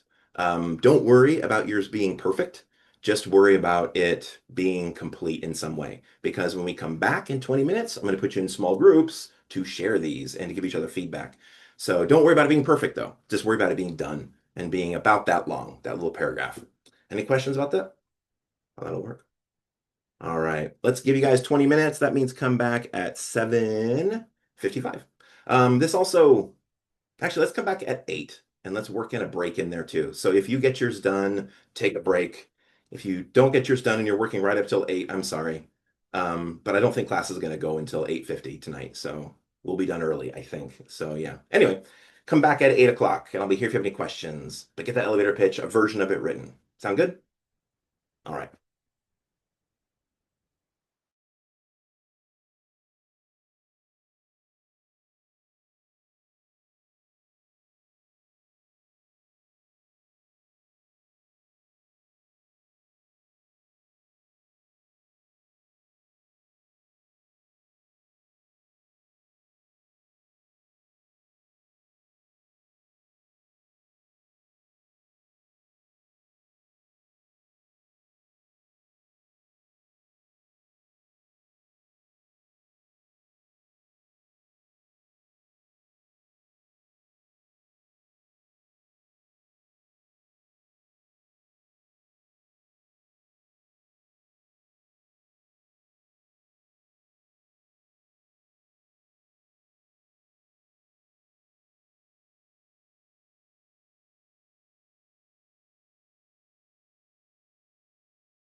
Hey everybody, come on back. And as you do, Hannah had a good question about how many of these speeches do you need to have memorized in this class?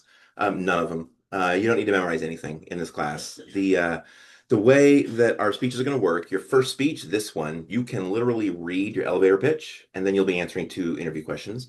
Your second speech, your storytelling one, that's the first time that you'll be sharing something prepared. Most people read that story, just straight read it to us. I'm going to be talking to you about giving like glancing eye contact at the camera and things like that, but most people just read that story. You'll get extra credit though if you can just tell the story. The third speech, the informative speech, that's when note cards become a required part of the speech giving. So your second speech, you might just be giving off paper, but third, you'll be using note cards. I'll walk you through how to create them, how to use them. And then your fourth and final speech is also note cards again. For those 2 speeches where you use note cards, you could memorize them instead of using note cards. You could also just read them off of paper instead of using note cards. You will lose points if you read them off of paper. That's in the rubric. But you could also memorize them. It doesn't give you any bonus points, but if you wanted to, you could. So that's how the 4 speeches work. Hopefully that makes sense. You'll have more questions as we come along, I'm sure. But how did writing that work? Your elevator pitch. How many of you guys feel good about what you have? Ooh, some of you do, some of you don't. That's okay, no problem. You're not giving this for like over a week. So, but you have something written. That's good. That's a start. Well, the next thing I want you guys to do is something completely different. I've talked a lot, but you haven't talked for like an hour. So I want to put you guys into small groups for a small group getting to know you activity. This one is gonna hopefully advance. Do it. Nope, not there. There we go. Small groups. So this one is you're going to have 30 seconds. I say 30 seconds again, just take time. Find an example of your footwear. That could be boots, shoes, slippers. It could even be socks. But you're going to find something that you are going to then show and tell with, kind of like we did in the beginning of class, but this is specifically footwear. So find some type of footwear, whatever. It could be a ski boot, could be something to do with a hobby of yours, could just be your tennis shoes. And you could be saying, look, this tells you what? You're going to use that object as a springboard to tell your small group about yourself, what that little object reveals. So we're going to be doing this for 6 minutes. So I want everybody in the group to have a chance to talk and to share. Actually, there we go. So 6 minutes. We'll do 8 minutes. We'll call you back at 8:10 because I'm going to give you time to actually look for something. Any questions about how this will work? All right, this is our first small group, so this is also us practicing that. So Does it have to be footwear? Yes. Okay. If you don't have anything awesome, just grab a sock and then tell your group about yourself, what that sock tells you. So here's your groups. Now they're open. Hopefully you can see a button to join them. I'll be here if you have any questions. Awesome.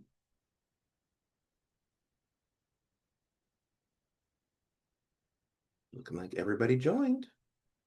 All righty. Leo. Toby, I'm sending you to room 2.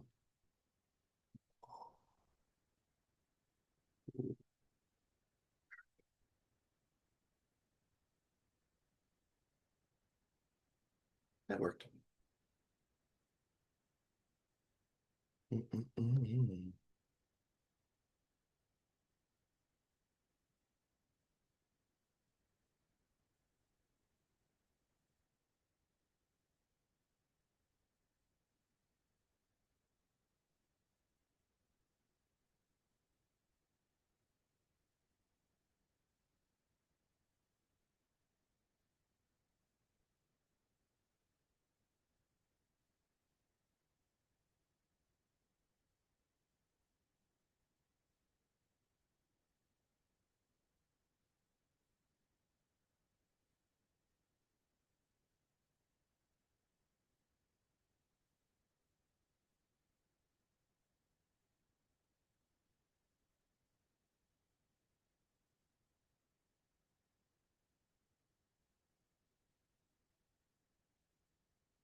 Hey everyone, this is Byron.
Welcome back.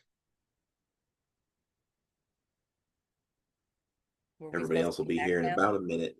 What was that? We were supposed to be back now, right? Yeah, yeah. Usually I'll call everybody back, but this is our day one, so I haven't talked about how that all works. Yeah. Welcome back. Hello. Hello. In about 40 seconds, anybody who hasn't come back will be forced back. This is the way this works. Get in the room. Get over here. There's one group that's still going at it. I bet they haven't seen. Anyway, yeah. I do have a quick question. So, in your example for one of the people's name, Alex Biondo. So, my fiance's actually her last name is Biondo. So, I was curious if you pulled it from a past student or not, or if it's just a weird coincidence. Those are all written by past students. Okay. Yeah, so I don't know if that person's related to your person or not. Yeah. Sure isn't, but just a weird coincidence. Biondo is not a very common last name. So, I was just curious. Yeah. Nice. Welcome back, everybody. So first, let's hear. Did anybody share in your group something you want to share with the whole class? Anybody like share anything that was especially funny, amazing, whatever that you want to share with everybody? I can go. Yeah, go for it, Francis. It was Andrew who I learned just now he runs or facilitates the art club at Lake Washington. And I find it amazing. He showed us an artwork. It was the medium used was pencil, and the drawing was a rabbit. And yeah, that's it. Andrew is showing it. And yeah, one of my classmates is an artist and running the art club. So thank you, Andrew. That's very cool. Very, very cool. Anybody else want to share? I'll go. We talked about boots. We all had boots. That was really like we all just pulled up a boot. And then we talked about taxidermy and room layouts and stuff. That was fun. Taxidermy. Yeah, so it's this kind of class Yeah. this summer, isn't it? Did everybody have like oddities? Do you guys have like taxidermy things? Scarlett and I did. I mean, pretty much the whole wall behind me. That's my Yeah. jackalope. Oh yeah. Oh my gosh. Yeah. Yeah. Yep. I have the face with me. I didn't want to take down my whole coyote shrine, but I have a giant coyote pelt. I have a coyote skull from the 70s. I have a fox skull. I have a rabbit pelt, bunch of stuff. I recently got a snake skin because I found it in the garden. So it was it was like completely intact. It was cool. I found a whole cow skull in a river a couple days ago. Drove that thing back up from Chehalis with me. Oh my gosh. That's amazing. When we get to our informative speech, we're going to be sharing about I already said it. My brain's gone though. Co-cultures that you're a part of, like a subculture that you're part of. And one of the example videos that we'll watch is a past student who she shares from her what she called it, her curio cabinet, because she was a death and dying student. She's like, and she had like, here's a dead squirrel, here's a dead this, here's a skull of that, here's a this. She like had a whole cabinet full of, from my perspective, horrors, but from her perspective, wonderful treasures. And I was like, the world is so different. Some people definitely have a hard time coming in my apartment. Everybody read Kurt's little comment there. Yeah, that's different than what I have in my apartment. Awesome. Anybody else want to share what you have? No pressure, but this is good to get to know each other. This kind of thing that we're doing here, we're going to do throughout the whole quarter, but it's helpful. It's not just helpful to get you guys to talk, because that is helpful, but it's also helpful to get to know each other, to feel more comfortable as you perform. So getting to know each other like this is actually pretty helpful. Anybody else? No pressure, just curious.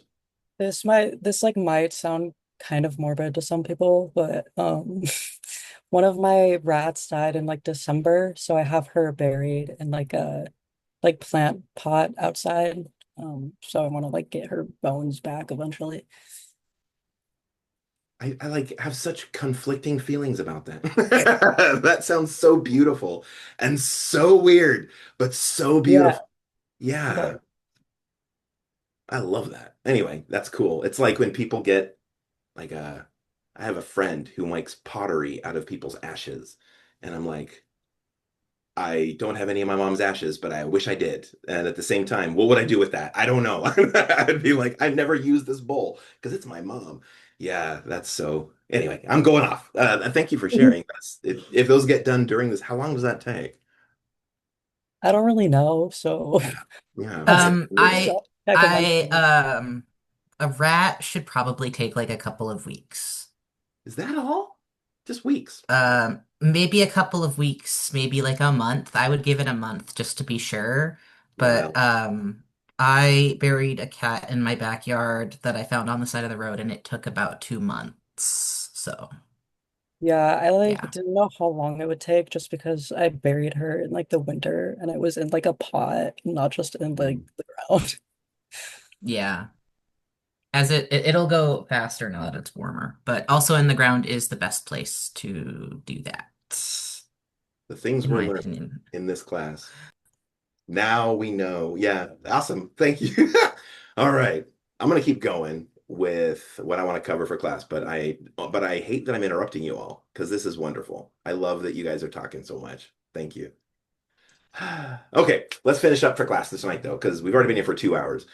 This summer class is long. I don't like to go the full 3 hours. So you probably won't tonight. There's just a couple more things I want to talk about, except for Andrew. What you got? Just a real quick question. I don't think you covered it, so I just want to make sure. How should we address you? Steve, Professor Cave, how would you like that to be? Yeah. Yeah. Whatever works for you guys. Most people just call me either Steve or Professor, one of those two. If you feel uncomfortable calling me Steve, you can call me Professor or Professor Cave. That's my last name, or Cave, like a lot of people can. But yeah, I don't care. So it really is up to you. Like when I was in school, I felt really weird calling professors by their first name. So if I was you, I would be calling me something not Steve. I'd probably be trying to dodge saying my name at all. Mr. Steve works, yeah. But it's kind of if you need me to give you something, it's Steve. Call me Steve. But otherwise, yeah, I don't really mind anything. Yeah, good question though. All right, so let's wrap up class. So I had talked to you guys about one of the things that's due this week, kind of not due, you could do this week, is visiting the Lake Washington Career Center. And Andrew was like, I already did it. So for those of you guys who haven't maybe done it and don't know what I'm talking about, I wanted to show you the website and then share with you how to contact them. So here is the website. It is this link. Let me copy that and put that in the chat for y'all. There it is. So here on this webpage, Career Services is the place that you go. So here they can do all this stuff, right? They can do one-on-one support, and that's the real thing that I'm interested in. But you can access them in any way, and I'll give you that 15 points. But there's all these different things. They have workshops, all that kind of stuff. But if you want to just contact them, if you're like, I don't really feel like doing all of that, there are 3 ways, and I'm putting them all in the chat right now. Boom. So you can schedule an appointment using Legend. You can email that email address, or you can call. So any one of those, get those 15 points. It's a good idea, not just for the points, but to get a job someday. So I want to make sure I covered that. And then about that elevator pitch. So I have talked to you a lot in my own voice about what should go into it, but I wanted us to watch a little video together to have somebody else. I like to have you guys hear other voices than mine, because I think that once you hear my voice long enough, it gets a little easy to ignore. So let's watch somebody else explain this concept. It's only 5 minutes long, but he's going to go through elevator pitches again from a very business perspective, and he's going to give some examples that I think are helpful. His example that he's going to share when he's like, here's my elevator pitch, it's very advanced. I don't expect you to have started a startup somewhere, but remember, you are projecting for when you're done with school. So imagine what you might have done and share that. So here we go. Here we go. Hey everyone, this is Byron Clark. I've been a recruiter for 5 years, and today I want to walk you through how to create an elevator pitch for job seekers, the basics of what you need to know to feel comfortable speaking in front of a hiring manager or any interviewer. In particular, we're going to focus in on what you're going to respond with when they say, "Tell me about yourself." The basic idea behind an elevator pitch in a broader sense is you're in an elevator with somebody, you have 30 seconds, what are you going to say to catch their attention enough that they want to learn more when that elevator ride ends? So that's the basic idea, but we're going to narrow it down for that one specific question of tell me about yourself, or what can you tell me about yourself? So this elevator pitch for job seekers is very important. The first reason is it sets the tone for everything else you say. So if you describe yourself as an expert in one thing, it's going to elevate how future things you say are perceived. Whereas if you describe yourself as a generalist, or you don't really speak to a certain area that you're strong in, later when you go back to try to talk about that area and talk about your accomplishments in that area, it's not going to sound as strong. So you really want to be specific and pick the most important things to target for the job that you're going in to interview for. Let's go through the 3 basic steps in your elevator pitch. The first step is who are you and what do you do? So the basics of what you've been doing, what your skills are. The second step is why should they care? So you need to give something specific, something interesting, an accomplishment, something that sets you apart from everybody else who's doing what you're doing. So if the first thing you said was, I'm an accountant and I've been doing accounting work for X years. Okay, what makes you different? What's a unique project? What's something interesting that you've done? The third step is, what do you want? Why are you telling them this? So if in the case of interviewing, it's going to be, what are you looking for? Why are you interviewing? What's important for you to find in your next position? And it's really crucial for you to have something other than, well, I need a job, or I don't like my current job, or I'm unemployed right now, so I need to find something, or I have bills to pay. None of those are going to be impressive. You need something compelling in terms of why you want this job and what you're targeting in your job search. So again, the steps are, who are you and what do you do? Why should they care? And what do you want? What are you? So if I were job searching, here's an example of what my elevator pitch would be. So they might ask, what can you tell me about yourself? And I would say, okay, my name is Byron. I've been working as a recruiter for the last 5 years. Most recently, for the last year, I worked in the New York City tech startup community, and my group was focused on helping growth stage tech companies hire software engineers as they grew and expanded. One of the interesting things we did is we put the first 5 software engineers onto Spotify's team when they first opened an office in New York City, and now they've really ramped up. But that was key to them succeeding here in the US. So that was a big accomplishment. Right now in my job search, I'm looking for a fast-growing technology company that I can come in. I'm looking for a company that's really doing a lot of hiring this year that I can help while growing my own career. So I really want to come in and make an impact somewhere, not just maintain the status quo, not just find a place where they're looking for somebody to just keep things running as is. So that would be my example. A couple of things to remember when you do yours. I mentioned this earlier. 1, be specific. You want to sound like a specialist. Don't say you're an accountant, say you're a tax accountant. Don't say you're a recruiter, say you're a tech recruiter with startups. One other thing to remember at the end, you want to sound ambitious. You want to sound that when you describe what you're looking for and what you want, step 3, sound like you want a challenge. Sound like you want something that's a little bit of a stretch. Don't sound like you're just looking to hop to the next job that's going to have you doing the same thing. Companies would much rather hear the former rather than the latter. So in terms of your challenge, to write your elevator pitch. So hopefully that makes sense, right? Any questions about that or any thoughts? So his elevator pitch, you might have noticed, was longer than 30 seconds, right? He's like, let me give you my 30-second elevator pitch. And then he had like a ton to say. That's okay. I'm not timing this speech. I'll be timing the rest of them. But this speech, I say 30 seconds. Try and gauge it around there.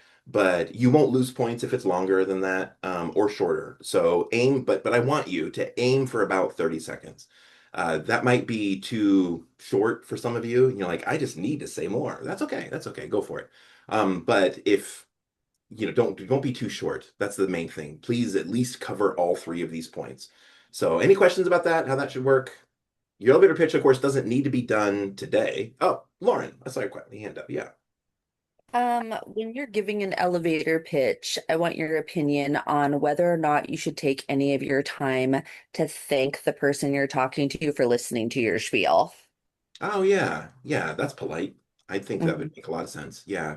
So the main place you guys are probably like the main places you'll use this is in an interview, especially at the very beginning when you come in and they say, "Why don't you tell us a little about yourself?" That's when it's really helpful to have this already written so that you can go like, "Oh, I already have this. Oh, good. Oh, tell me yourself. Okay, cool. Yeah, I can do that. Hi, I'm Steve Cave." And you just kind of step into the thing you've already written. That's one place this is useful. The other place it's really useful is career fairs, job fairs. We're going to watch a video about those, how they work later. But we have them on campus, not in the summer, but we'll have them in, I think, the fall and the spring. In those situations, how many of you guys have seen those or been to a job fair? Okay, most of you, good. They're crazy, right? That's like a room full of people, you're lining up, you have a moment with some people sitting at a desk. In those situations, it's again really helpful to have this 30-second elevator pitch ready to go so that you can say, "Hi, I'm Steve."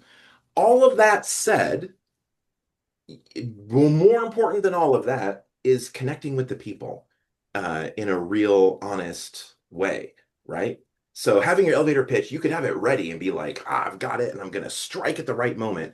But like Lauren was asking, I think it's far more important to have a positive connection with the people. So thanking them for their time, to spending some time to do all of that groundwork in the beginning and at the end is helpful. Don't rush this, right? I think that's your point, Lauren, and I think it's a really good one, is that connection with the people is what's really going to matter. Kind of like the same thing with the questions. When we get to the questions, students sometimes get stuck on trying to make sure they answer them honestly. That's not exactly the point of those questions. The questions are much more prompts for you to talk, and they're hoping you're going to give them either something awesome to say, "Wow, oh, this person's incredible, check mark for good," or they're hoping you're going to eliminate yourself from the search, which many people do during job interviews. So that's what we're going to practice on Thursday and Tuesday, is not eliminating yourself from that list and giving good answers. But all of it boils back to your point, Lauren, I think, about connecting to the people honestly, really. That's the most important thing. And yeah.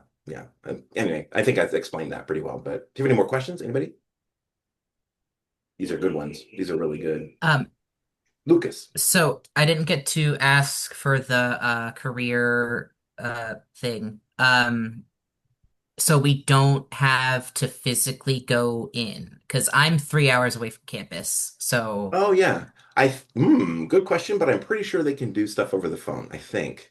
yeah, no, I just wanted to know if I had to be physically No. there. Okay. No, you just have Okay, to cool. access their services in some way. Okay. Yeah. I would in a different world, this would be an assignment that you're required to do, right? I'd be like, you need to contact them. But that feels a bit crazy to me. And I've been working on reducing the load of this class to like, hey, let's make things optional for those of you. And so that's why this one is optional. I'm like saying, go do it. And it's worth a lot of points. But as long as you access their services somehow and it's useful to you, I'm very happy. Yeah. Because so many students go through this entire program without even knowing that it is there. And I'm like, oh no, you need jobs.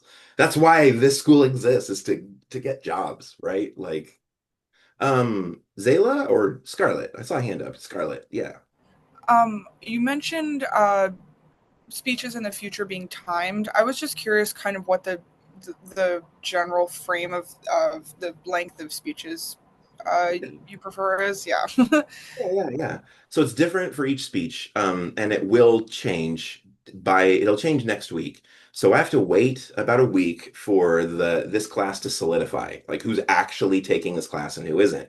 Some of you might drop, and there'll probably be some more new people added between now and next week.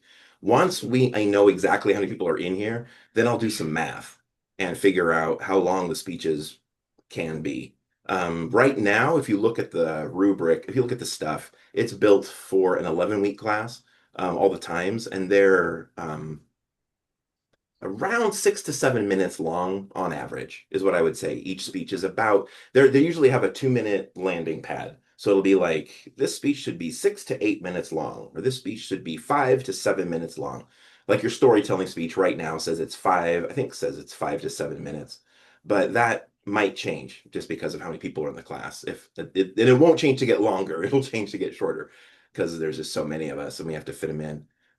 But if come next week, this class is suddenly down to 20 people or less, those numbers will stay exactly the same because that does work for 20 people. I'm just worried about 25 people and how that'll work. Thank you. Yeah, you're welcome. Yeah. And also somebody asked about the rubric for this coming speech. There isn't one because your first speech is just you do it and you get all the points and that's it. As long as you try, you get all the points. There's no getting partial. It's just you get all of them for trying. From then on, there's a rubric attached to each speech, and you can look and see exactly what you're graded on. And within there is like time. Did you meet the time? Is listed in the rubric. One good thing about that is, and this kind of goes back to my gay medic view of things. I will never take more points away than the rubric allows me. The rubric I made, but I still follow it like rules. So each one, I don't think any of the rubrics take more than. None of them take more than 20% of your points for being over or under time. So, like, if your speech goes wildly weird, you at worst would lose 20%, which would be a C instead of an A. So that's good news, I think, because there are times where students, this sometimes happens, where students you just don't know how long you're talking. You're giving a speech, it's going well, you're looking at everybody, people are giving you positive feedback, and you're like, wow, I'm doing great. And so you're just talking, and you have no idea that 20 minutes have gone by. That happens. I will not interrupt anybody's speech until you've gone double the limit. That's when I will say, stop! And that's super embarrassing, and I hate to do it to anybody. And there is no warning. So the good news about all that is that you're at home. So you can just have your phone sitting right next to your screen and a timer. So you can cheat this whole entire system, and you should. That's a very good idea. So you shouldn't ever have your speeches go wildly off time. That said, it'll probably happen. Probably a couple of you will end up giving super long because you just do. You'll think, wait, I've practiced this. This speech is 10 minutes and I've practiced it and I'm great. And then you get on a roll. And then suddenly you're telling a story you didn't plan on and you're enjoying it. And then, yeah. If that happens to you, it'll be embarrassing, but it's not the end of the world. This is just practice. This is what we're doing in here. And you'll go, oh no. And then I'll be like, yep, it's cool. Yeah, you lost a lot of points, but you can make them all up with extra credit or by redoing the speech. So don't panic if that happens to you, please. But yeah, that's how that works. Good questions. Any other questions? Are we going to be able to keep track of all our assignments using the calendar? You should be able to, yeah. They should all be there. Everything should already be there, and I'm not adding anything new between anymore. So everything that's on Canvas should work. If you have any problems or anything weird happens, or please let me know. But I think everything should just be exactly as it is, and the calendar in Canvas should work. The only thing that really we use Canvas for is for accessing assignments, turning them in, and then when I tell you in the beginning of class to go there to get documents. That's really what I'm using it for. I saw another hand up when I asked for questions. Yeah, Andrew.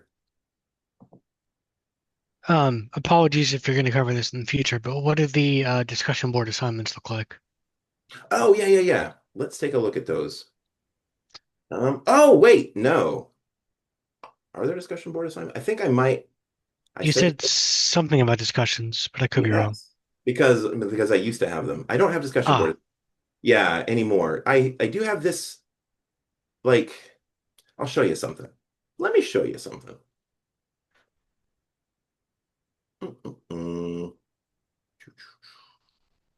Okay, let's actually, let me get out of here, and now let me show you this. Okay, so now we're on Canvas looking at the stuff. This is something kind of important to know, if you're new to Canvas, is these little symbols next to things.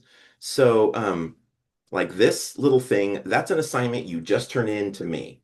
This little picture with the two little bubbles, this is a discussion board, technically. So you're turning this assignment, if you do it, you'll be turning it in publicly. Everybody will see it. This writing work is private, only I see it. So you'll notice for each of them, like the performance, that's just private, and you don't need to turn anything in for those. Those just exist so you can see them there. But then like the career speech, reflecting on your speech, it's a discussion board. So everybody can see each other's reflections, but there's no expectation that you'll go and comment on each other's. You can if you want, but there's no expectation that you do. I'm using discussion boards to keep everything public, though, to kind of help with a couple of things. One is if you're ever stuck, you're like, I don't know what to answer for this or how to do this. You can go look at other people's work and see what they did. But then also keeping all the work public, I feel like makes it more valuable. It makes it more, I think people do better work when it's not just me looking at it, but everybody. So we are using discussion boards, but there's no comments required. Any other questions? This is a good. Dania. So I have a question. So it's are we gonna have like a midterm and a final? Your final speech is your final. Oh, And there are no midterms. Instead, there are the 4 speeches. Those are the big assignments. So the other assignments you have are all pretty small. mhm. I don't think anything goes over, well, your reflections are 50 points. Everything else is 25 points. But then your speeches, the 4 main speeches, the first one is 50 points. The second one's 75, then 100, and then your final's 150. So Okay. it ramps up like that. Yeah. Do we have quizzes or no? Nope. No. Okay. I just wanted to make sure. Yeah, one way to think of it, this is what the way I think of it is all 4 of those speeches are assessments. Those are all tests, is a way to think of it. Like, so there aren't quizzes, there aren't tests, but performing a speech is a pretty intense situation, and it's an assessment because you can't in the middle of it change things. You know, it's a Yeah. performance that happens. So in my mind, you don't have quizzes or tests, but you kind of have 4. You have Yeah. 4 big tests. Okay. Yeah. And as long as you can perform each of those, and those are most of the points in the class. The other assignments, there are 4 reflections on those speeches. Those are each worth the next biggest amount of points. And then everything else is 25 points or less. So everything else is smaller. And it shouldn't be too hard. There's some video challenge and stuff, but I'll mention those later, where you record little videos and stuff. Okay. Thank Yeah. you. Yeah. Anybody else? This is good. Day 1. So if you have any more questions, this is a good time to ask them. No more right now? No problem. If any more questions come up, you can email me or you can ask me on Thursday. But let's go ahead and move on to the end. So here is the last thing I want to do. I'm going to show you on the screen. So I'm going to put you guys into small groups again, different ones. Going to reshuffle. And in your small groups, first, again, say hi, introduce yourself. There's going to be new people, so say hi to them, take a minute. And then second, tell each other what jobs you're making pitches for. An awful lot of you are probably going for the same job, but I still want you to share what jobs you're going for. Talk about that. And then talk about what you are thinking about putting into your elevator pitch. So I asked you, we had that 20 minutes to write it. You can take the time to read it to each other, or you could just describe what's in it. It's up to you, depending on your confidence level and what you want to use this time for. But the last point, number 4, is the most important one. Please help each other out. Give each other suggestions, anything at all, any thoughts you have as people are sharing what they're going to talk about. Maybe you have some insight that they don't have. Maybe you have some ideas that they don't have. Share them, talk about it, discuss. That's really all this is for, is to help each other out and to sharpen each other before you perform. So any questions about how this will work? Sweet. Okay. This is the last thing we're doing. So from here, you can either, I'll be here if you want to ask me any questions or come back or talk to me, but you can leave the class from here. So you can stay in your small groups as long as you want. When your group is done talking, you're done with class. That make sense? Awesome. All right. Here are your groups. And I'll see you guys on Thursday if I don't see you more today.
All right, Professor, we're out of here. Nice to meet you. See you Thursday.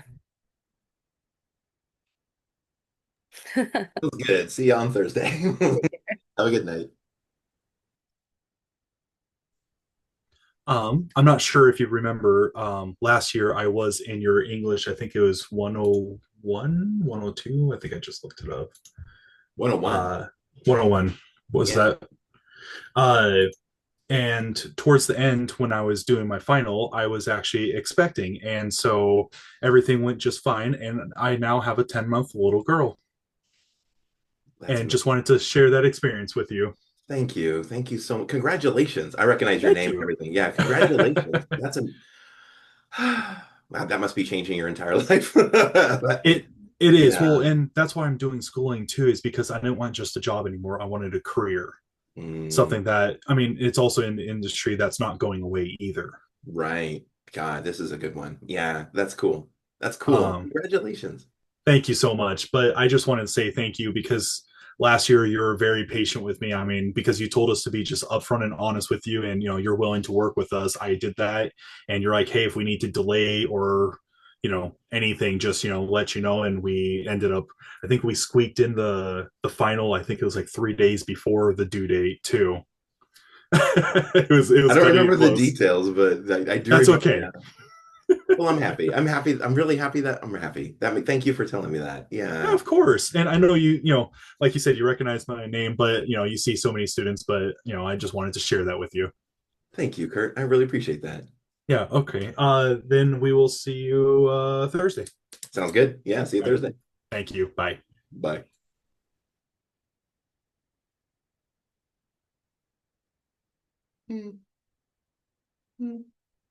That's cool.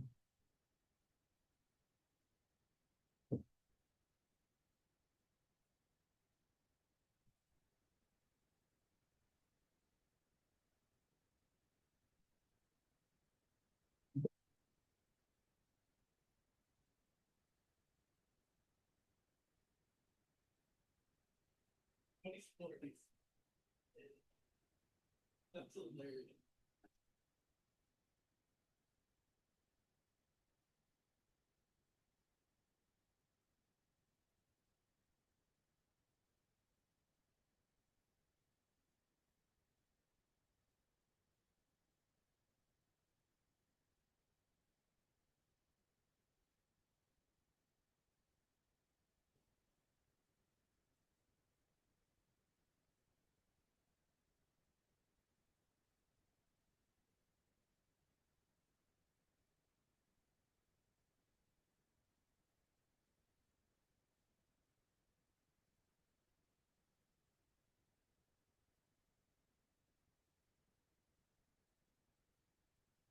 Professor Steve, can I have some question after class, like when everybody?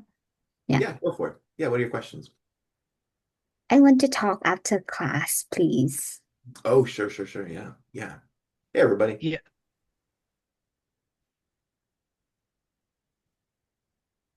Yeah, I was gonna say it's been a great class, Professor. I also have ADHD, so it's great to have that similarity there. Yeah. Thank you. Yeah. Yep. Andrew, you did a good job in the small group. You did very good. I like it and very impressive. So, yeah, Thank good you. work. I will see you guys next week. Yeah, Have a good see one. you Thursday. Or, Yeah, sorry, have a good Thursday. day. Yep. Yeah.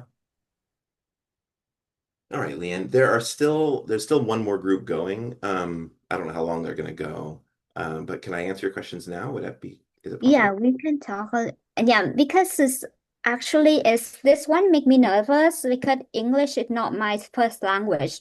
Right. So yeah, and I just like moved here not really long time ago, and I'm still learning English. So sometimes I'm a little bit nervous when I talking like in like a public. Yeah. I did a lot in Vietnam, but not here. But my language is a bit different, so it's much Right. more confidence with this language. So how I can how I can get my good score? Because so far during nursing school, I got very good too. I always in president list or dean list. Mm-hmm. but I want to get good in this class. So can you please show me how to get good in this class? Yeah. I'm sure like before like today, I'm not working today. So before this class, I try to do like either el elevator pitch, and also other thing I try to do already to Hmm. make sure like I'm not like Oh yeah. at the class, but still I'm not confident enough. Yeah. Well, I understand that this kind Yeah. of a class is very scary for native English speakers. It makes sense it'd be scary for you. I'm sorry. In order to get a good grade in this class, really all you have to do is show effort, like Mhm. try, and then everything is graded. Like our first speech is just graded on effort. So as long as you try, you'll get all the points. Every other speech, there's a rubric. Yeah. And it's very specific in the rubric about what I'm looking for. Okay. And I'll explain before each speech. This is what you need to have. So as long as you have, there's usually about 5 things you're looking for. As long as you have all of those in your speech, I don't mind if you have an accent. That's not a problem. It's just as long as you have all of those parts in your speech, then you'll get a good grade. Okay. Does that make sense? Yeah, I feel better because I'm scared because my accent or something may make no but Yeah, and you have an accent, but you don't have the strongest accent I've ever heard. I've had stronger accents in this class, so don't worry. And I won't mark you down for that in any way. It's just, do you have the pieces in your speech that the assignment asks for? And that's all I'm going to be looking for. So with like our first speech, as long as you try it, you'll get all the points. The next speech, the storytelling speech, I'll explain it. I'll explain it in 2 weeks, but it's really about being dramatic with your voice and with your face. So as long as your face is dramatic and your voice is dramatic, that's most of it. So I'll walk you through in class. I'll explain is exactly what I'm looking for, and we'll look at examples. So as long as you do those things and have those pieces in your speech, you'll get all the points, even if you have an accent. okay. So I'll try to practice at home before doing that, but hopefully not really bad. I think you'll do well. I think you will. I honestly do. I think you're going to do really well in this class. I don't want you to stress. I think you're going to do great. Yeah. Yeah. And you can read your speeches, so don't stress too much. Does that help? Yes. And um, so other student they have any questions? Does anybody I else have can any questions or anything? I have seen a lot of additional material in our in the Canvas. Mm. Is there a requirement to have to go through everything? Is it does it inform all our assessment or all our speeches, or you go through them as best as you can as a student? Let me what here, I'm going to show you Canvas. Let me Yeah. show you Canvas real quick. And I think I know what you're talking about, but let me make sure I understand what you're talking about. So here we Like are. I really enjoyed all the TED Talks. Oh, like in the actual assignment. Yes, like in the actual weekly schedules. You Yeah, yeah. have additional information that Okay, I think I know what you mean. Yeah, work through those as best you can. Those are, yeah. And as long as you, and the questions that you have to answer each week, there's not, as long as you answer those questions thoroughly, you'll do well. Yeah. Thank you so much. But there is a lot of extra stuff. I like to try and give Oh, you guys. they're very interesting, actually. Oh, good, good. Thank you. Yeah. Lucas and Sunny, or Leanne, any other questions or anything? I had one, but I forgot what it was. So Oh no. I don't. Well, if you remember, email me or ask Thursday or whatever. I was in your English 101 class last year in the summer, and you really liked one of my papers, and I was wondering if you've actually used it as an example yet. I think I have. I thought your name looked totally familiar. I was like, Lucas, Yeah. I think that's Yeah. yes, yeah. When I ask that, I usually slap it in right away so that it'll be there the next quarter. So yeah, I think I don't remember which essay that is. Was it the first or the second one? Um, Was it your I memoir? think it was the last one. I think it Was was it the the last last one? one Big about one. Yeah. gender identity through history kind of thing. Nice. Yeah. Oh, then that would be it. Yeah. Yeah, Yeah. those are all I'm looking right now to see if I can try it. But yeah, those are all I added those for from all like they're for all of my classes. I have a list of I think Okay. 5 example essays now, and yours is one of them. Thank you Yay. for that. Well, I Yeah. mean, I'm really proud that you like that. So I was wondering about it. And I'm sorry I couldn't do your creative writing class. My FSC classes were literally at the same time. So, Well, the good news is I didn't end up teaching it. I ended up aw, taking that's that whole sad. quarter off. Yeah, my parents died last year, so I took Oh, this last sorry. spring. Thank you, thank you. I took the spring off. I just went, "Ooh, I'm not working," Yeah. and and so somebody else taught it, which is a huge bummer because it's like my class. It's the class I made. Yeah. Anyway, can somebody else teach this, please? Yeah. I really wanted to take it. It sounded like a lot of fun, but I Yeah. physically could Well, not be in two places at once. yeah. Well, you would have missed me anyway. I heard it was a good class, though. I heard they had a really good Okay. time. Yeah. All right. Well, it's good to see you. See you too. Bye, everybody. Have a Bye. good Yeah, so another question. So, with the assignment elevator page, so the past one, part one, like we have to submit by the pair as short essay, but part two we don't do anything, right? Do you submit part one? Do I ask you for that? I was thinking about that earlier. I don't think I asked for that. I think you No. just write it. Yeah, but you didn't ask about like submitting, but because the assignment they take like rating, so we need to submit on it. No, you don't need to submit anything for that. Okay. You mean for the performance assignment? Yeah, the elevator Yeah. page. Yeah, Okay. you don't need to submit anything for that. That assignment's just there to show you what to do. Yeah. Okay.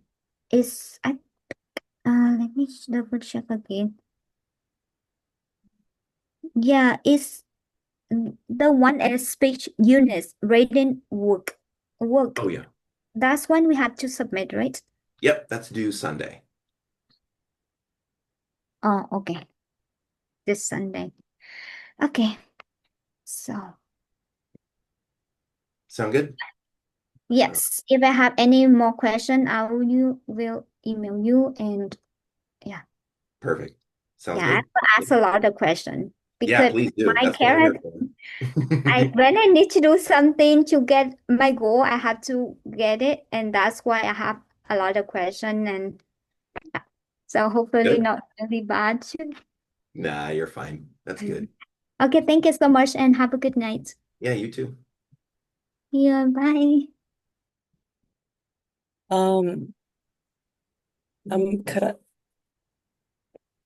could I like email you for like feedback before speeches or like help getting started on one? Because I have ADHD and there are like some days where my medication Yeah. just like does not work at all.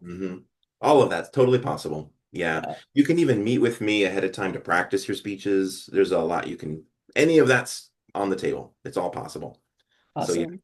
Yeah, if you want like for this next one, the elevator pitch, if you want to if you're like, can you look it over for me? I'd be happy to.